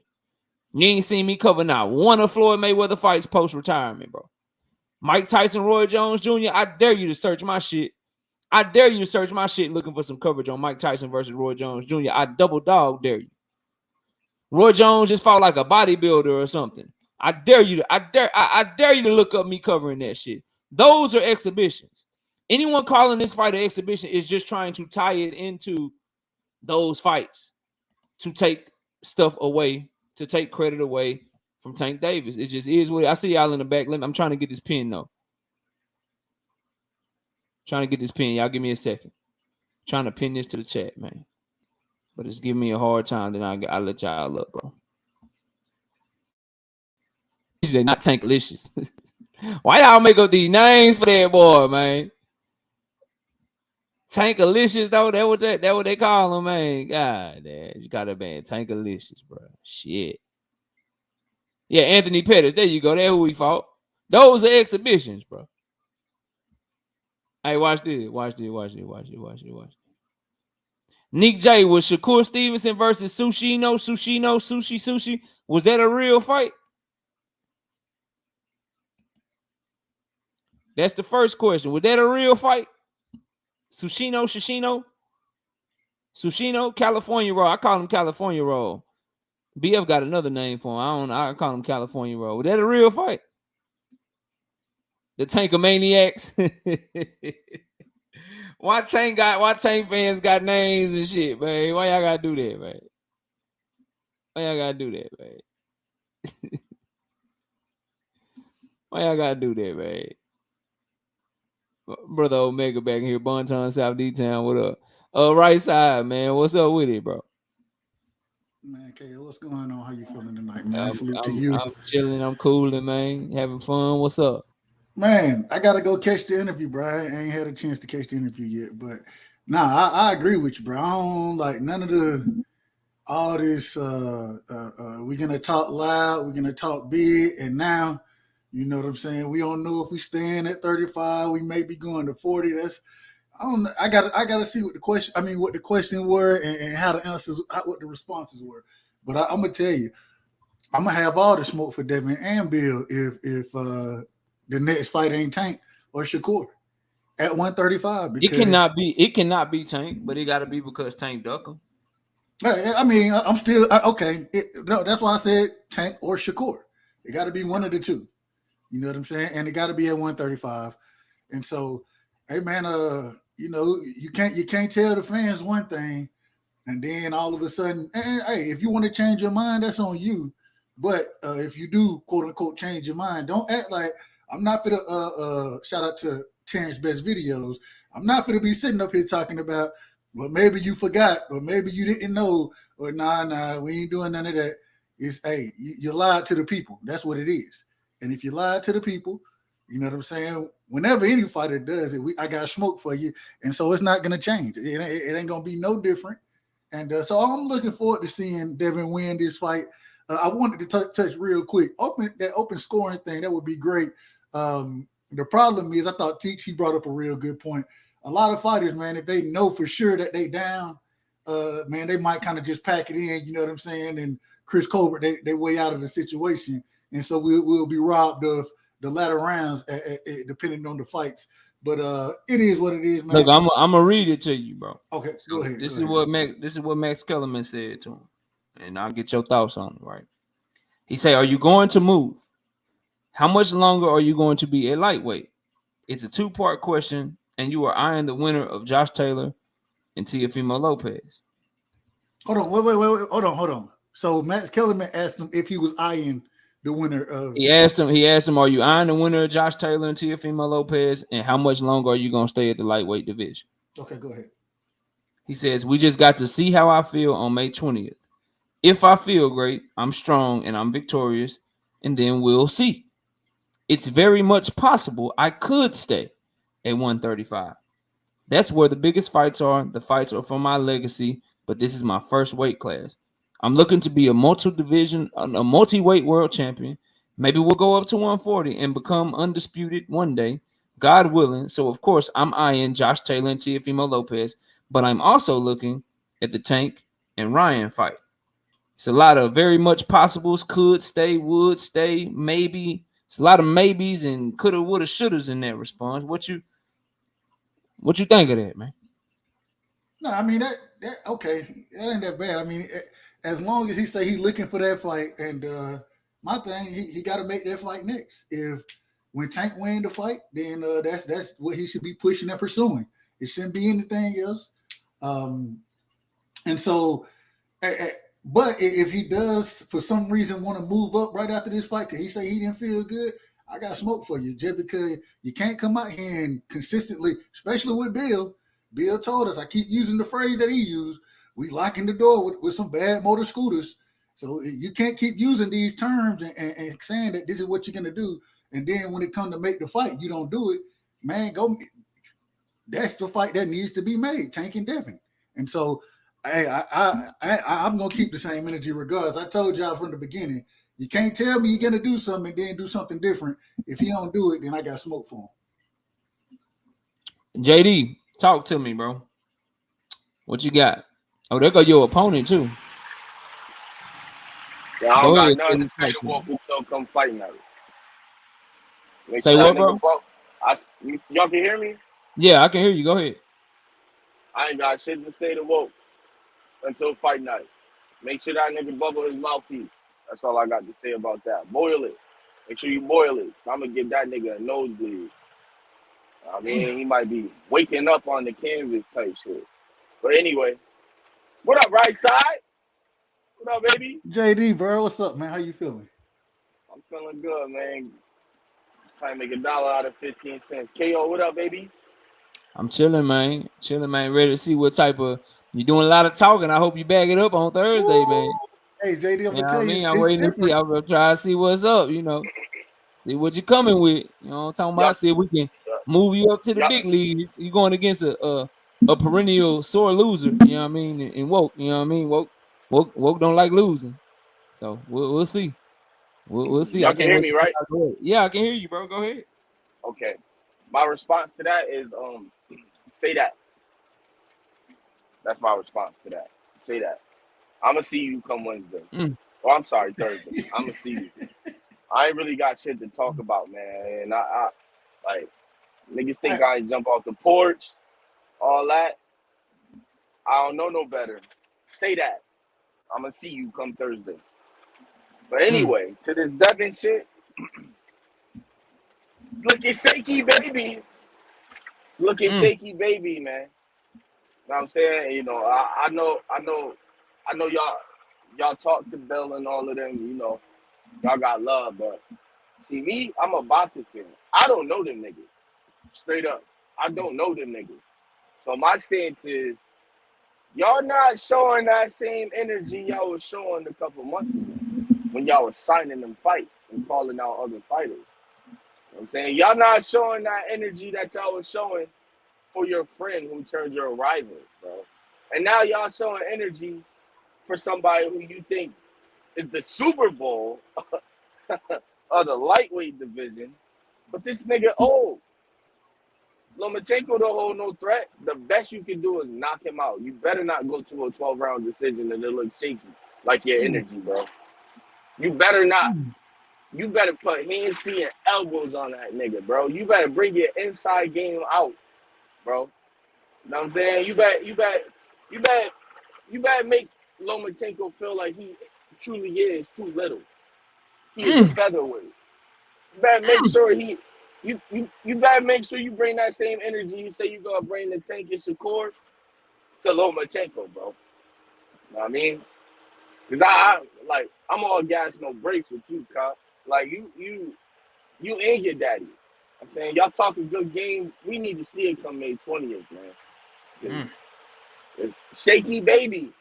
I mean, I was disgusted when I listened to that interview. I was maybe 2 minutes in the interview. I turned that shit off. Turned it off. Yeah. I don't want to hear that shit. Why? Bro. Why though? Why though? Why? Why'd Why you is he turn so it off? politically correct? Why he so business savvy right now?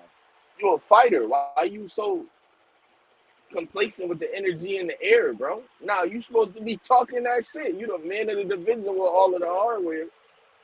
You got a chip on your shoulder and shit to prove. He's focused Tank on said that Loma. apparently, you know, he's focused on Loma. Apparently, you know, apparently, Hey, apparently, man.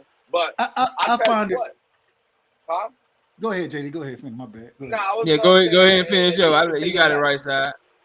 Then after that, you can take it back. You know, I'm gonna say this. Devin Haney said he won't fight at no catchweight, right? And I guarantee you that he move He up to said no rehyd. 140. He didn't say no catchweight. He said no Oh, rehydration clause. was that Shakur that said that then? No. That came from? Devin said no rehydration clause. He didn't say no Okay, catchweight. He so said no rehydration clause. rehydration clause, even worse.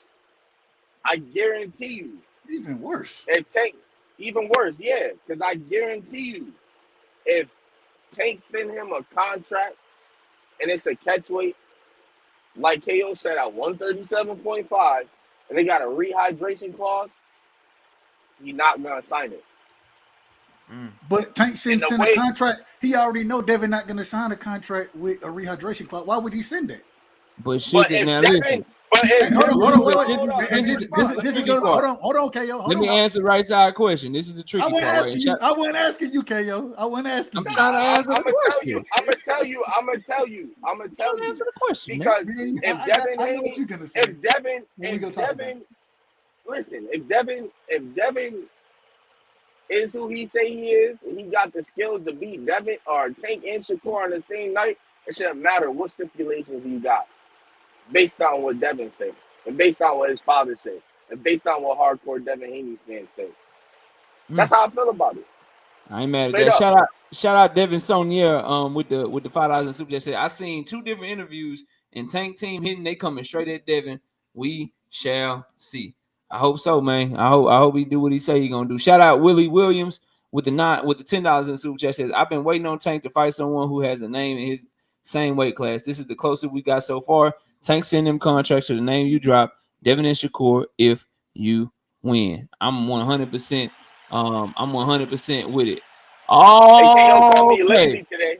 So KO let called me me let lazy. me let me I let want to me hear what say you say, this. KO. I want to hear what you say, KO. Let me say this, bro. Like as a fight fan, right?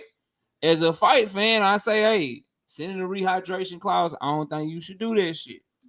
That's a contractual duck. I don't think you should do that shit. But y'all talk about how Tank the A side and shit. What make Devin Haney so special? He the B side, right? If the B side fighter want to fight, Yup. they That's just what I'm take saying. the fight, right? Hey, stop it, KO. Stop. So y'all, so Yup. what I'm Stop. hearing from woke sports fan is in the chat. What I'm seeing is you gonna say that the person who sent the contract is the duck and not the person who didn't sign the contract. Good luck trying to debate that shit. Good luck. Make that shit make sense, bro. Good luck, bro. Like if that what y'all gonna say, I hear y'all. I see y'all. I don't think he should put the rehydration clause in it. But what people kept arguing me down is always in there. KO. Floyd Mayweather did it. Canelo Alvarez did it. He's the A side. So you need to just be quiet. Boxing has always been that way. That's what y'all told me. Y'all told me stop saying that shit. So There is. now y'all, it's funny. Now it's Devin Haney. Now everybody on my side and shit. Boy, y'all, boy. Well, the thing about like A side and B side, the B side, Shit, right? So the B side's leverage has always been no, right? The B side is always open to say no.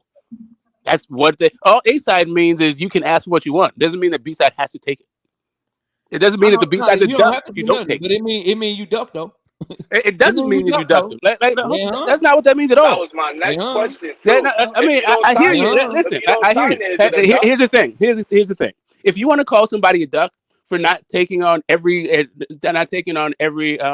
request that the A side puts out there, you can say that, right? There's no law against saying a guy's a duck, but it's just fucking stupid because there's no end to it. And really, what would it be? Let's say that this whole thing about Ryan was true, right? Then let's say the Tank said that you can't drink water for a day and a half. Yeah. Right? Like what? Now Ryan's a duck if he doesn't take that? If he says no? No, not that. But the Tank also said the only reason he put a hydration clause in there, I don't know if y'all heard his interviews and shit. He said the only reason he did that in there because Ryan didn't want to make 135, and that if he just was willing to make 135, there would be no rehydration clause. So as long as Devin's willing to put his belts online and make 135, he shouldn't get a contract with a rehydration clause. I mean, it depends on what you mean should and shouldn't. It depends on should and shouldn't, right? What shouldn't happen is that we have rehydration clauses at all. That's what shouldn't happen. Oh, now whether or not a guy wants to put a rehydration clause in there, he can. Doesn't make the other person a duck if he doesn't go for it. Because what shouldn't happen is a rehydration clause. But what I've been told, bro, what I've been told was that Ryan Garcia was a bitch. He crying about a rehydration clause. He a bitch. He a hoe. He need to shut up because he the B side. He take that shit. That's what I was told, bro. Like I know y'all remember this. I know. I got you. Right. But what makes that correct? Just because you were told that, why isn't that wrong? But now so the question is, why is that a correct thing to say? Because now the same people that were saying that are now saying that Devin Haney don't have to just shut up and take whatever. Wait a minute, you ain't never hold up a second. Did Devin Haney agree to a rehydration clause and then complained about it? No, he said no. Okay, then great. If he told you from the jump, I'm not taking a rehydration clause. That's the same thing. What makes him have the ability to dictate any terms? What gives him the ability to dictate terms is his career, and he dictates the terms of his career, not Tank Davis. If you the B side trying to dictate terms, that means you want to fight. No, well, if you're the B side, then that means you also have a career. So if you like the same thing the same way the B side Manny Pacquiao said, I don't want to take $40 million and I don't want to take needles and whatever. You can call him a duck if you want, but that was him taking custodian of his career. And you know what happened when he actually got the fight? that offer was that wasn't part of it, right? He got way more money. And people called him a duck for the. I got you, but the fight happened, so it just looks ridiculous. Like years later. So the No, fight I hear you. The fight can still happen years later, but in that moment, Devin would be a duck. I mean, it'll be a duck for those people who call him a duck, but people will always call you a duck. People call Bud a duck right now. Like you might be one of them, right? You might be one of those people that call Bud a duck. A lot of people don't call Bud a duck. Some people call Errol a duck.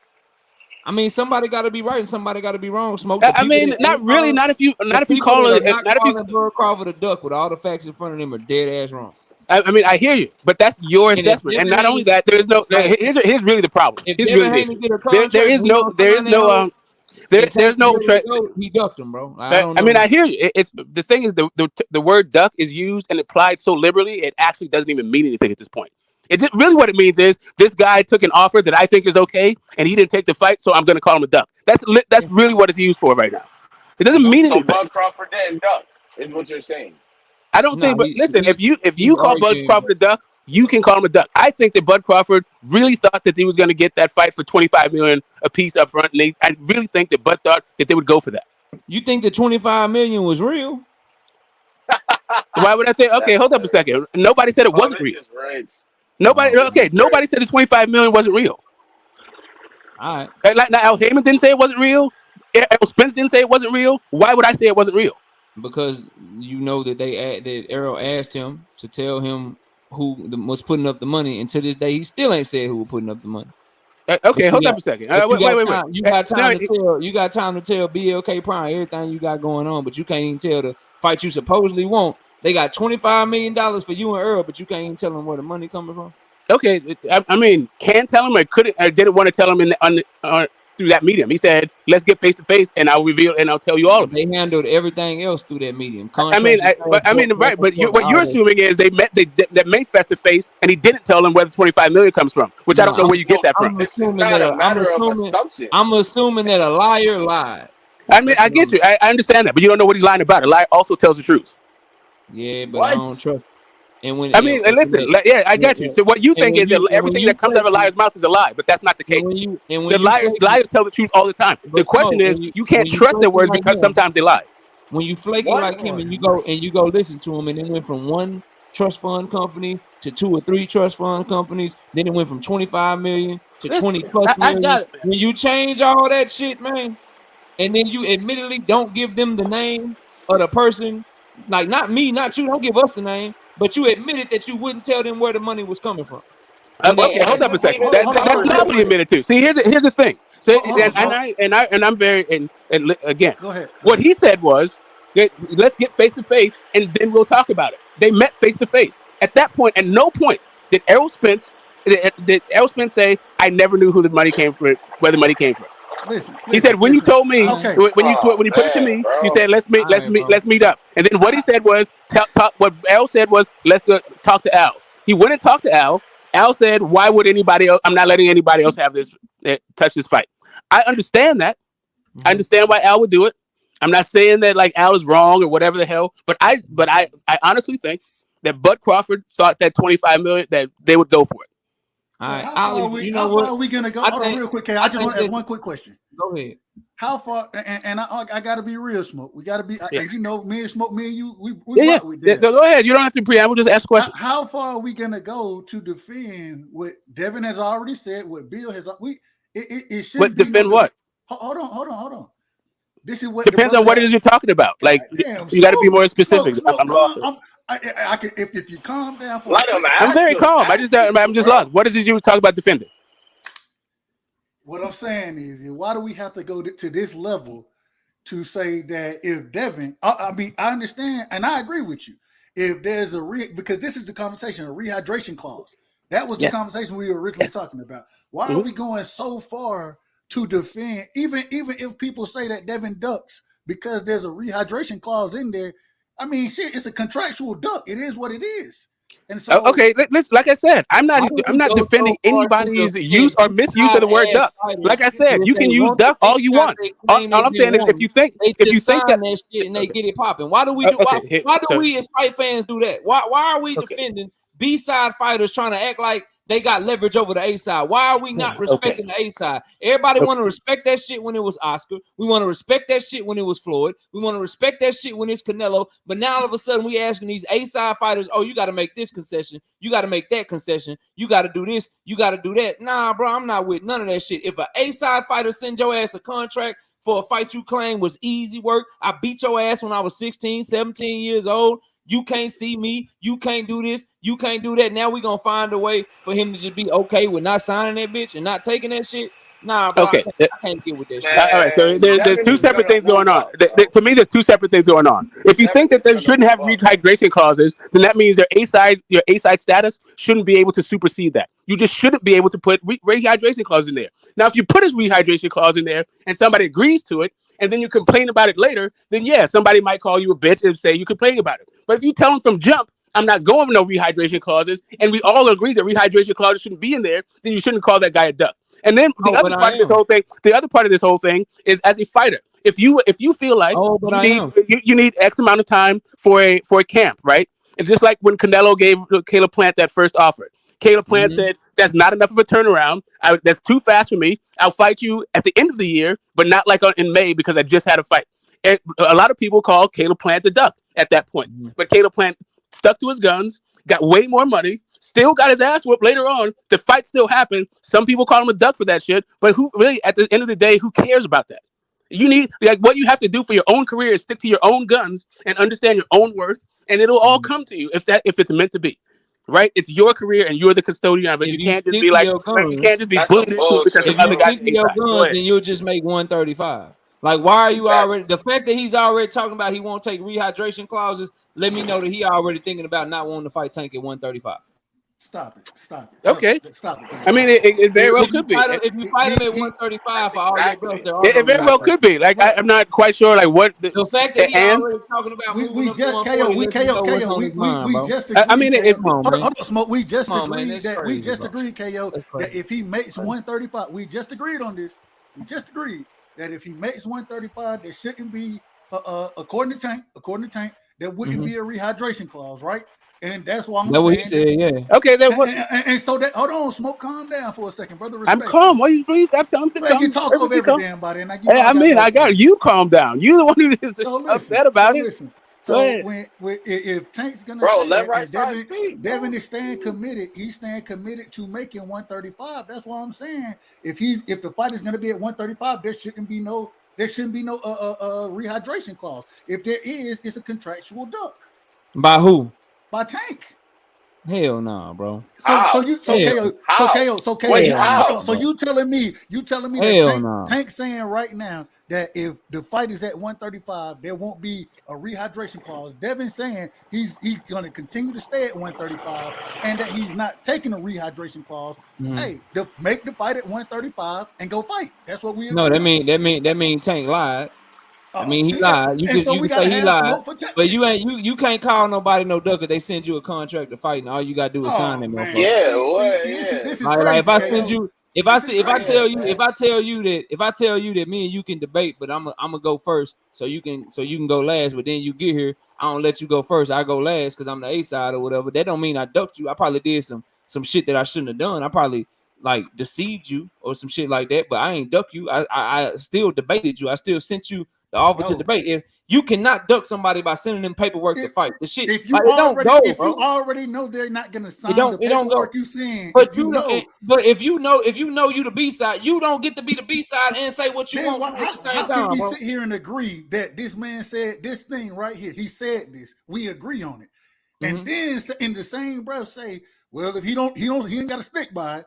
But if he's in the contract, regardless of what's in the contract, even if he do what he say he wasn't gonna do, even if it's in there, then he ducking. So are we asking Devin Haney to stick? Are we asking Devin Haney to stick to the B side? I'm asking Devin Haney to do what he said he was gonna do.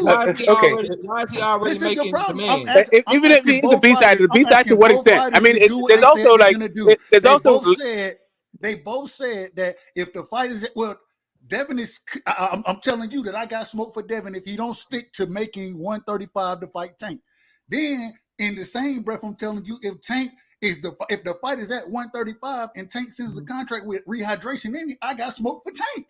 What's the And problem? also that, and Well, also at what point? At what point? smoke for Devin. I got smoke At for what Devin point right is it now too? for even trying to act like he can negotiate some Man, shit. Okay, you hold can up a have second. smoke for Hold up a whoever you second. Does want A to. side mean that you get to ask for everything? At what You point? can have smoke At for what point whatever are you you want. One being at a unreasonable time. with your? One at a time. Can I get in One at a here? Can I time. get in here? One Just at a a quick question. time. Is just because you're the A side, does that mean that you get 95% of the pie? Can you ask? Can you go in there and say, "I'm the A side, give me Depending 95, on how you get this 5"? Roman and Devin pay-per-view do. If that bitch sell 50,000 and Tank coming out like a 400, 500,000 pay-per-view with Ryan on top of all the other That's not pay-per-views, it. That's not what I'm asking. I'm asking you.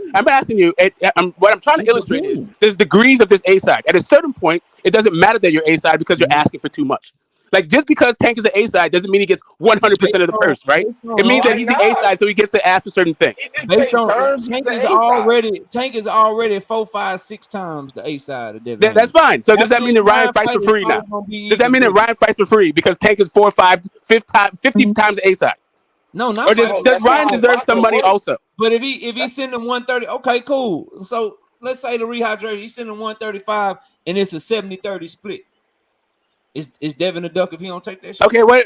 Okay, Yes. so let's start right. Yep. Let's start right Yes. there. Sure is. 70-30. Absolutely. Like, Yes. there it goes right there. Who are we to tell? Who are we to tell either one of these guys how much they deserve? What sort of split? Okay. Man, Wait, like when do? Well, Like, I'm just asking see, about the what. A This I, shit side. I'm talking about.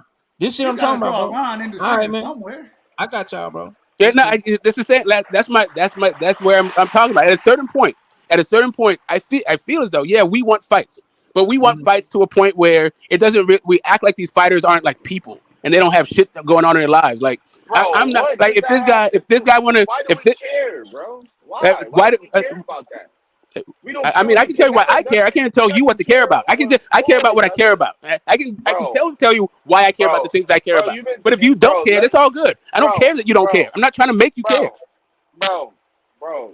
Let me say something real quick because you've been saying a lot.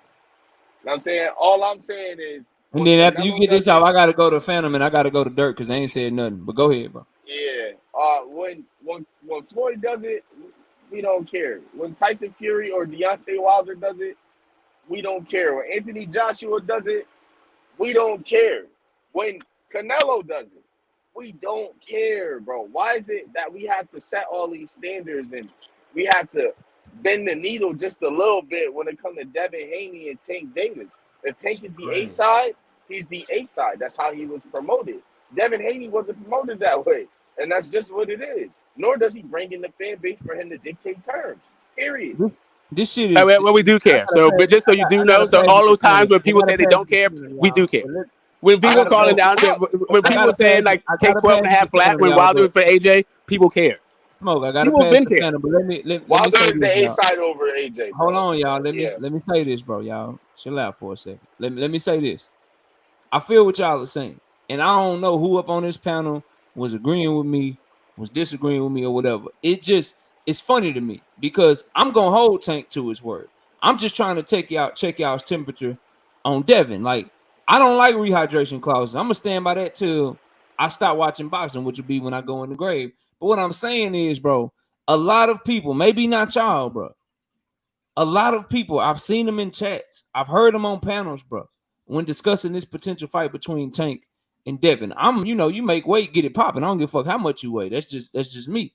But what I am saying to y'all, bro, is that the energy be so different.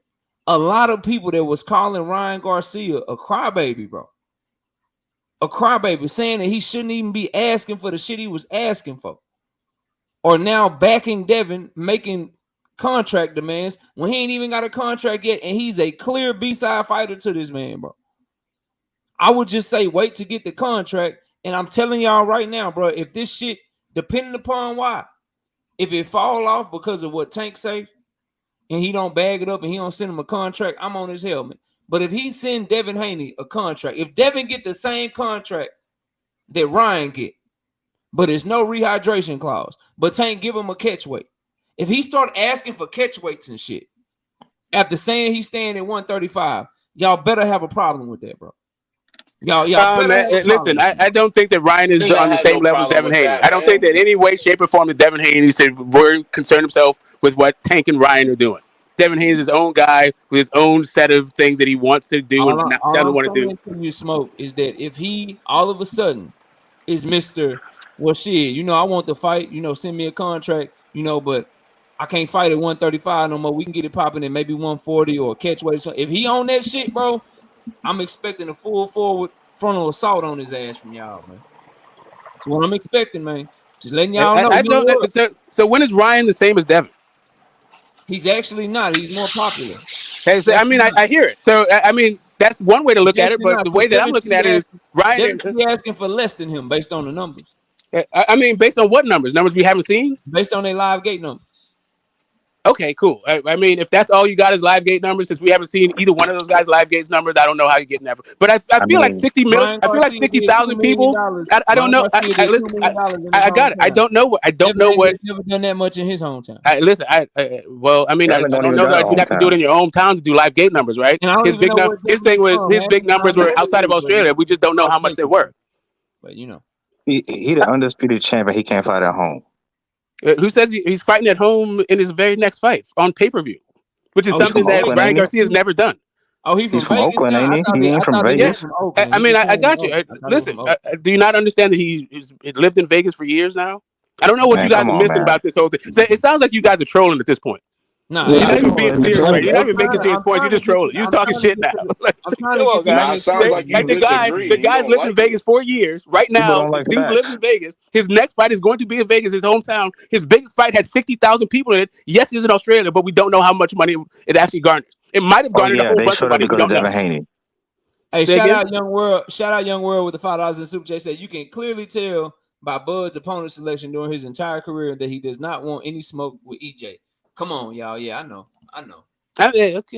Shout out to Anthony Kulo with the $2 in Super Chat. Says if Dev the B-side don't sign, then he duck. That's all I'm saying, bro. I mean, I hear you. I mean, ducking rehydration clause. Like, if a guy tells you I'm not going to have the rehydration clause in there, and you put a rehydration clause in there, to me that means you're done. I mean, if it's at 135, there won't be no need for a rehydration clause. Hey, Phantom, what up, Phantom? Talk to me. Listen, if it's at any way, there shouldn't be a rehydration clause. You don't gotta wait for Smoke to finish. You done smoking? Nah, he done. Smoke done. You go ahead. Okay. Well, I was gonna say we don't have a track record of Tank putting rehydration clauses on any opponents except for Ryan, who's asking for a catch weight. Like it's kind of like contractual. Fuck you. You know what I'm saying? Oh, you want a catch weight? All right, fuck you. Take this rehydration clause. And his dad already came out and said it's not a big deal. Joe Goosen came out and said, yeah, it's not really a big deal. It's not stopping shit. So I don't know what the big fucking deal is anyway about it. When you got the trainer and the dad saying, "Yeah, we don't give a fuck. It's cool. Like we ain't tripping on it." Just Ryan built an excuse. I would say, Phantom, it do matter, and even though they saying that, it just make you look weak, bro. That's all. No, like, it don't, man. Especially if the other guys following the same thing. Nah. Like it make you look weak, bro. Like if I know I'm gonna beat your ass, bro. Like I don't need to pick the judges, pick the topics in the debate. I don't need to go last all the time or whatever. We just run it, bro. We just show up. You know what I'm saying? We got our topics, we got our rounds, and we just run it.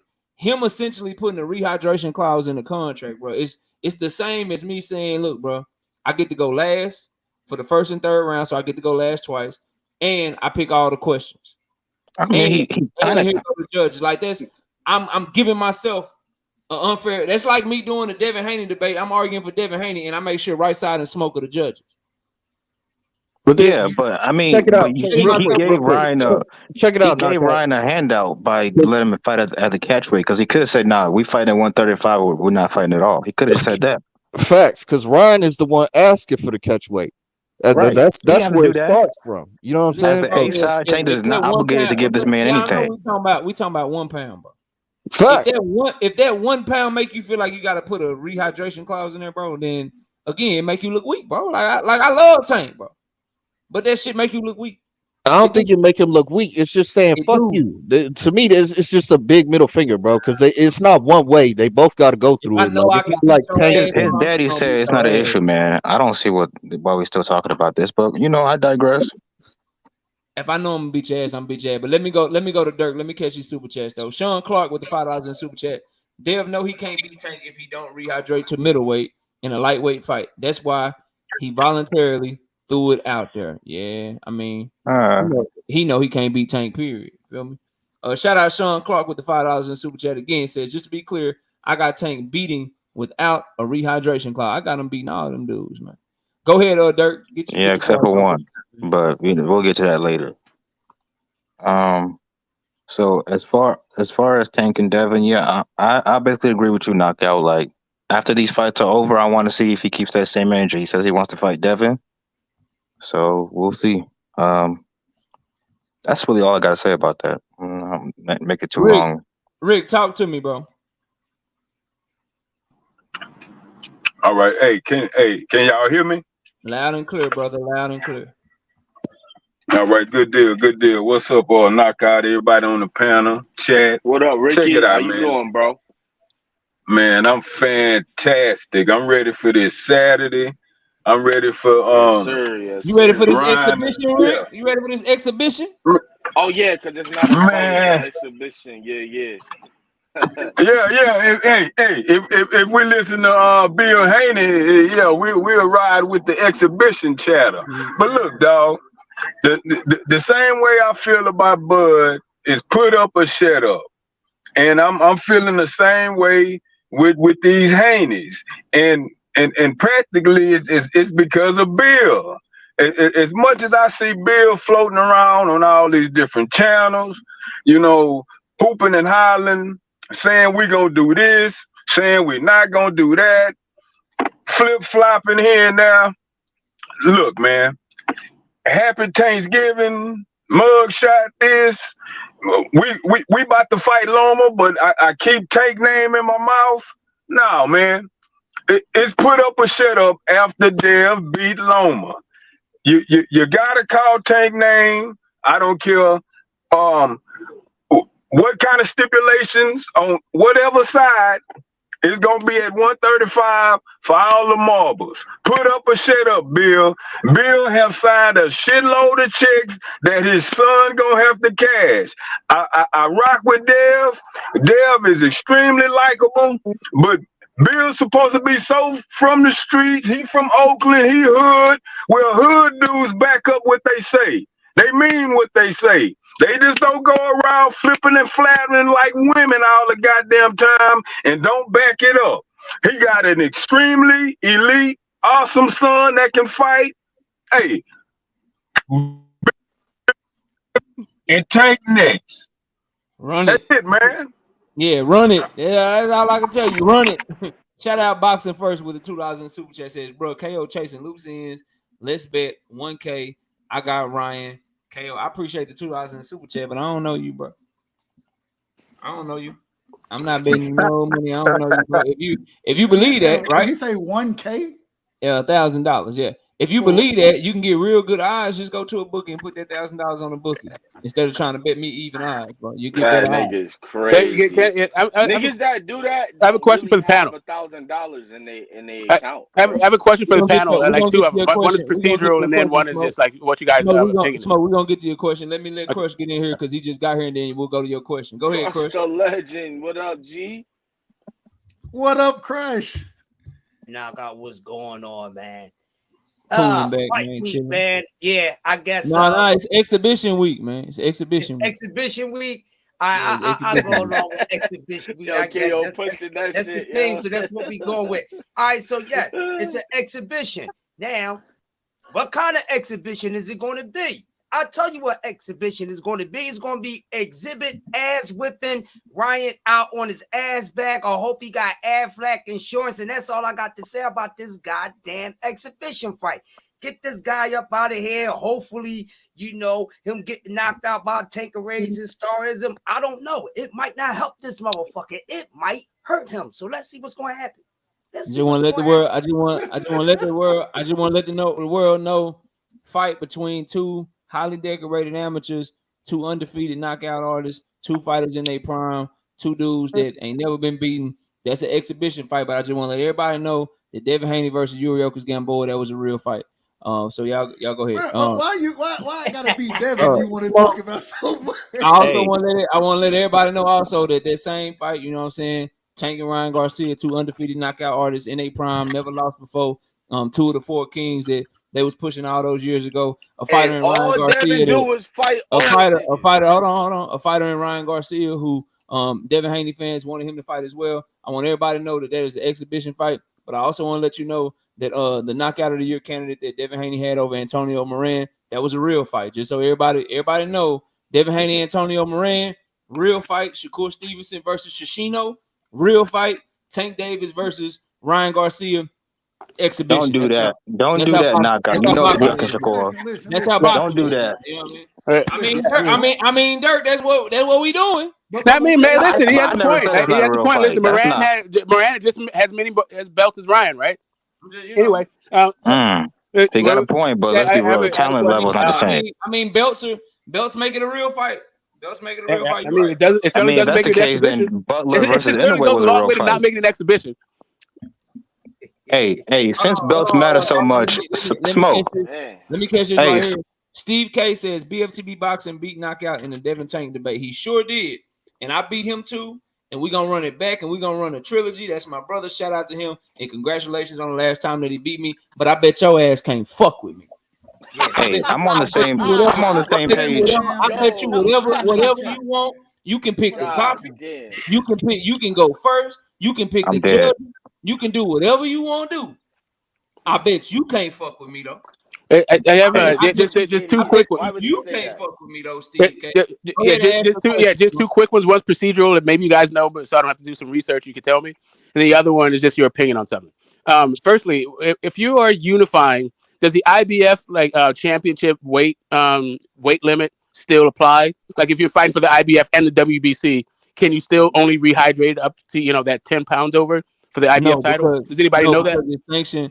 Because it's sanctioned by multiple, so the IBF doesn't take precedence over them. All right, so you didn't have that. So that weight limit is gone. Scenario is just you make weight, you get it popping. If it's IBF only, then yeah, they get to do their shit. Okay, and all right. So the other part is your opinion. Do you think that that if Tank fights Devin at 140 pounds with no with no catch weights and no rehydration clauses, you just fought him at 140 pounds, that's an unfair advantage for Devin Haney? No. Fuck no. The motherfucker gonna be 160 on fight night. As a matter of fact, Smoke, this may confuse you. I'll reserve judgment until not confuse you, bro. That's not what I meant. This may surprise you. My bad. I used the wrong word, bro. Not even. I was just interested. This may surprise you, but I actually think, based on how the weigh-in go with Devin, I think if they fought at 135, that could be an unfair advantage for Tank. I'm just, based on how he look on the scale. That's what Shakur was implying when he made his comments. Because if Devin look back, think about it. Because realistically, if Devin fight in May, the earliest, if we all get what we want, the earliest we will get Tank and Devin will be like December or January. Yeah, that's a whole nother 6. That's a whole nother 6 months of him trying to make 135, bro. So it sounds like in your opinion, you think from a competitor standpoint, the fight should happen at 140. That way, neither one of them has an unfair advantage. I would rather that, so it's no excuses. And that's not gonna happen, Naka. I hate to break the news. I would think it's better for us as fans, so we can truly know, what's up with no questions or what. I'm telling you right now, bro. Like you know this because you know your boxing. Tank got the type of crack, bro. If Devin is compromised in any way, if the weight drain is tough, if the weight drain is hard, if he's compromising 60-70% of himself and he ain't got no kind of energy or his punch resistance ain't what it usually is, bro. Like, bro, he ain't lasting, dog. Bro, well, hold up, knockout. If you think Tank is gonna go up to 140 where that benefits Devin more than it does him, you out of your damn mind. That's never gonna happen. You got a better chance of him fighting Shakur at 35. He fought at 140 before. Why? Yeah, but that was Mario Barrios. It's okay. That was also when he was, and even Mario Barrios gave him some trouble with his length. When you get older, your metabolism slow down, and you do know the less weight you cut, the closer you are to your peak. You got too much confidence in Tank. Like, he cold, but like he not finna just beat everybody, especially at their natural weight class. You come up here and you act like Shakur Stevenson is God's gift to boxing. No, but that's this difference. Shakur's not fighting much bigger men. Yeah, because he ain't as good as Tank. Let's see how he look. Man, bro, he'll watch that dude, bro. I swear to God, bro. I swear to God, when that fight happens, I want you to keep that same energy. Shakur been fighting dudes that won't be able to last 8 rounds with Tank, bro. You act like Tank is fighting a bunch of killers. He fighting dudes that's taking him 10 rounds, going to distance with him that you realize won't go 8 rounds with Tank, bro. I can say the same shit about the niggas Tank be fighting. Who has he fought? Pedraza? What can you say that Shakur would decision him? He would win it. He win a I unanimous. don't know. All I'm saying is if he fought Shakur right now, that's the best nigga he's ever fought. Who's the best person he ever fought? No, if Tank fought Shakur right now, he would automatically be the best nigga, most talented nigga he's ever fought. Yeah, and the same is true for Shakur. Of course, vice versa. I agree with that. But let's not act like Tank's resume is some spectacular, no flaws type of shit. Like, come on, bro. But let's not shit on it like Shakur is great. That's what I'm telling you. You ain't go find me one clip of me saying that Tank Davis got a great resume. You got a lot of people up here that been fucking with me for a long time. They'll tell you ain't never heard me say that. So Okay, I act like his resume is great. Yeah, and all I'm saying is we ain't gonna shit on it like it's just trash though. You're not gonna like when I say this, but fuck it. All I know is Tank is about 3 years older than Shakur. And Shakur has is a two legit weight champ. Tank is a Reggie belt champ. Shout out to him. Yeah, Shakur's a 2 division champion. Tank is a 1 division. Nah, he got like one real belt against Pedraza, but that's about it. Who he get them belts off of though? One of them was off of Barrios, wasn't it? That little Reggie belt at 140. Who did Shakur get his belts off of? Jamel Herring and Oscar Valdez. So the Marine that quit the Marine that quit in the ring before. No. The difference is Shakur fought the best people in his weight class. He don't control who it is, but it's the best people in his weight class. His weight class. Tank don't do that. Tank don't do that. Who he's fighting. His weight class is trash. In one of them same weight classes, Tank got a belt against an undefeated champion that's way better than Jamel Herring. Pedraza at that time is a better fighter than Jamel Herring. You think Jamel Herring can go up to 140 and last against motherfucking Jose Ramirez, bro? You think he can last with him, bro? Yes, he'll be the dog. Shakur be the dog shit at Jose Ramirez. Jamel Herring that already quit and got outboxed by Ladarius Miller. He going up there and he got smoked for the 140. Hey, you fight what they put in front of you. All I know is Tank been in this weight class for a long time. He ain't never want to fight Loma, Teofimo Lopez. He could have fought all them dudes, but he didn't want to fight them. Why is that? Him too. They didn't send him no contract. Man, come on, man. He's Tank Davis. He can fight whoever he wants. Tank. When first of all they sparred. Did you see the sparring session? You see what he did? Yeah, so he was like 16. All right, and now when would they have fought? When he went undisputed. You talking about when he went undisputed and asked George Kambosos to be his mandatory and ran down on George Kambosos? Man, I didn't see Tank not ask for that fight not one time. He never had the energy to want to fight Teofimo.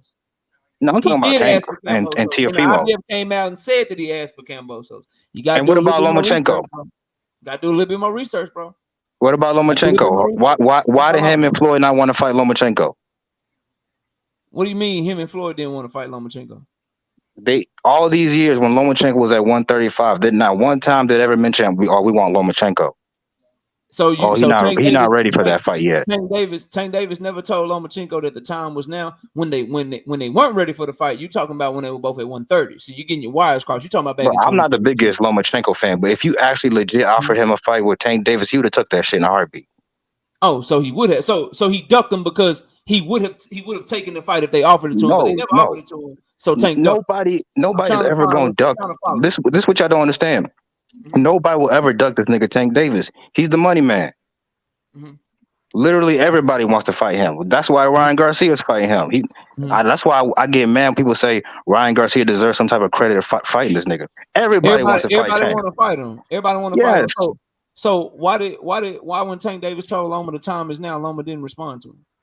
Man, come on, man. Like you gotta be like real concrete. And but what does that even mean? The time is now. Like make it more obvious. Hold on. I gotta be real concrete. But you just said that Tank Davis ducked Lomachenko because Loma would have took the fight if they offered to him, but they didn't offer it to him, so he ducked Lomachenko. Like, but I gotta be concrete. But you can make points like that. If I'm incorrect, did Floyd not say that Tank was not ready for Lomachenko? Did who say that? Let's Floyd. be clear here. Did Floyd say that? Yeah. Okay, what does that mean, bro? It means that they didn't believe in Tank. Okay, I know Floyd didn't believe in Tank. We're like I've been banging the drum and for Tank to leave Floyd because Floyd didn't believe in him and Floyd was only caring about his company. I've been saying that. You ain't telling me nothing. I don't. All I'm saying is, bro, and you said this before. You've implied it at least. They moved Tank like a ticket seller, not a legacy fighter. Yes, they did. That's why I'm glad that he is doing stuff on his own right now. Okay. Is he really on his own though? Got a real quick question. Ryan Garcia doesn't seem like it. Neither does Hector. They move Ryan like that too. Couple of things in the chat. Thank Father, I said Teofimo asked for the IBF to fight Kambosos because he told me that Tank ducked Teofimo and that Teofimo wanted to fight Tank when he became undisputed. Number one, he called Teofimo undisputed, even though Devin Haney was still a champion. Teofimo wasn't undisputed, Tank. Number two, and you know that. Number two, Teofimo asked to fight Kambosos. He never won at Tank. How can you duck a fighter that ain't trying to fight you? And to my brother Woke, KO doing semantics, all wordplay. You just can't get over that L, bro. And I've offered you to try to get it back multiple times, bro. Multiple times. You're always more than welcome to try again, bro. You're always more than welcome. Stop being so upset. Like people say semantics when they can't fuck with what you're saying, because it's all true. That's what that means. Well, when you say someone's playing semantics, no, you just can't fuck with what I'm saying because you know it's true. Now, instead of telling me I'm playing semantics, tell me where I'm wrong at. Tell me the lie that you hear me saying, bro. Do that. Hey, I got a question for the panel. I got a question real quick. Listen, so y'all say all this shit about Tank ducking Lomachenko and this and that and the third, right? And I hear y'all. I'm listening to what you're saying, but I'm curious to know if Tank was in the position that Devin is in. Hold on. You're breaking up, JD. Yeah, repeat that. Right now. Hold on, JD. You were breaking up. We couldn't hear the question. Hold on. It might have been me. So. Y'all hear me now? It's still kind of choppy. I'm good now? Yeah, you're good now. All right. You ain't said one positive word about me since the debate, Woke. That's why I'm bringing. You ain't said one positive word, bro. You got nothing but shade and little jabs and shit, bro. That's why I'm bringing it up. Because before the debate, it was, brother KO, salute, brother KO. What up, KO, bro? Brother KO, salute. Now you go at everything I say. Better? You go at everything I say. Well, go ahead. Yeah. Jay, you sound better, bro. All right, cool. So my question to y'all is, if this is the energy we got for Tank Davis with the Loma situation, right? Let's just say hypothetically, if Tank was fighting this older Lomachenko right now, would this be the same energy? Yes, no, bro. That would be the best person that Tank ever fought. So no, it wouldn't be the same energy. Loma would get his ass. Yeah. That would automatically be his best resume on his resume. Wait, hold on. Let me finish real quick. Let me finish what I was saying. So with that being said, then why don't y'all feel the same way for Lomachenko and Devin? Because it's different because look how big Devin is compared to Loma. You wouldn't have that excuse with Tank. Stop it, brother. Listen, we do feel the same way. This is why we want to see the fight. Of course, yeah, I'm still giving Devin credit. Right side, you different than Dirk. Right side, your opinion. I know where you stand with this. I'm talking specifically. Those are two different boxing. He talking to me. So if you're, So ask me the question again, brother, because I don't think I got the full gist. I'm talking the truth. This the question for them. If y'all have this energy for Lomachenko and Tank, and y'all say that Lomachenko will beat up Tank Davis, then why wouldn't Lomachenko beat up Devin Haney? I never said that. I never said Loma would beat Tank. Nah, True Speaks thing, he beat everybody. I'm telling y'all that. Come on, KO. Don't do that to me. I have never said that in my mouth. Who you think he lose to at 135, bro? At 135? Yeah. Tank? I ain't gonna lie. Obviously. I ain't gonna lie. I think probably Shakur. Devin. Nah. I mean, Devin's a 50-50. So, I mean, if that's a 50-50 fight, right side. I hate to break it to you. See that? How it changes, right? And it's hard to hate to break anything to me. I don't. You can think whatever you want. I watch boxing. I know who got skills, bro. What do you mean? How the is that really true, right side? Because you think Devin Haney's better than Shakur, so I'm not sure about that statement. What are you talking about, bro? Set up the debate. You on right side? Hey, Dirk got to be the most diehard Shakur fan I ever seen, bro. I'm just saying, bro. I can't. That nigga got it's crazy. It's crazy. Go ahead, Jay. Go ahead, Jay. One fight at 135, but what gives you the confirmation or vindication that you need to know that Shakur will beat all these top guys at 135?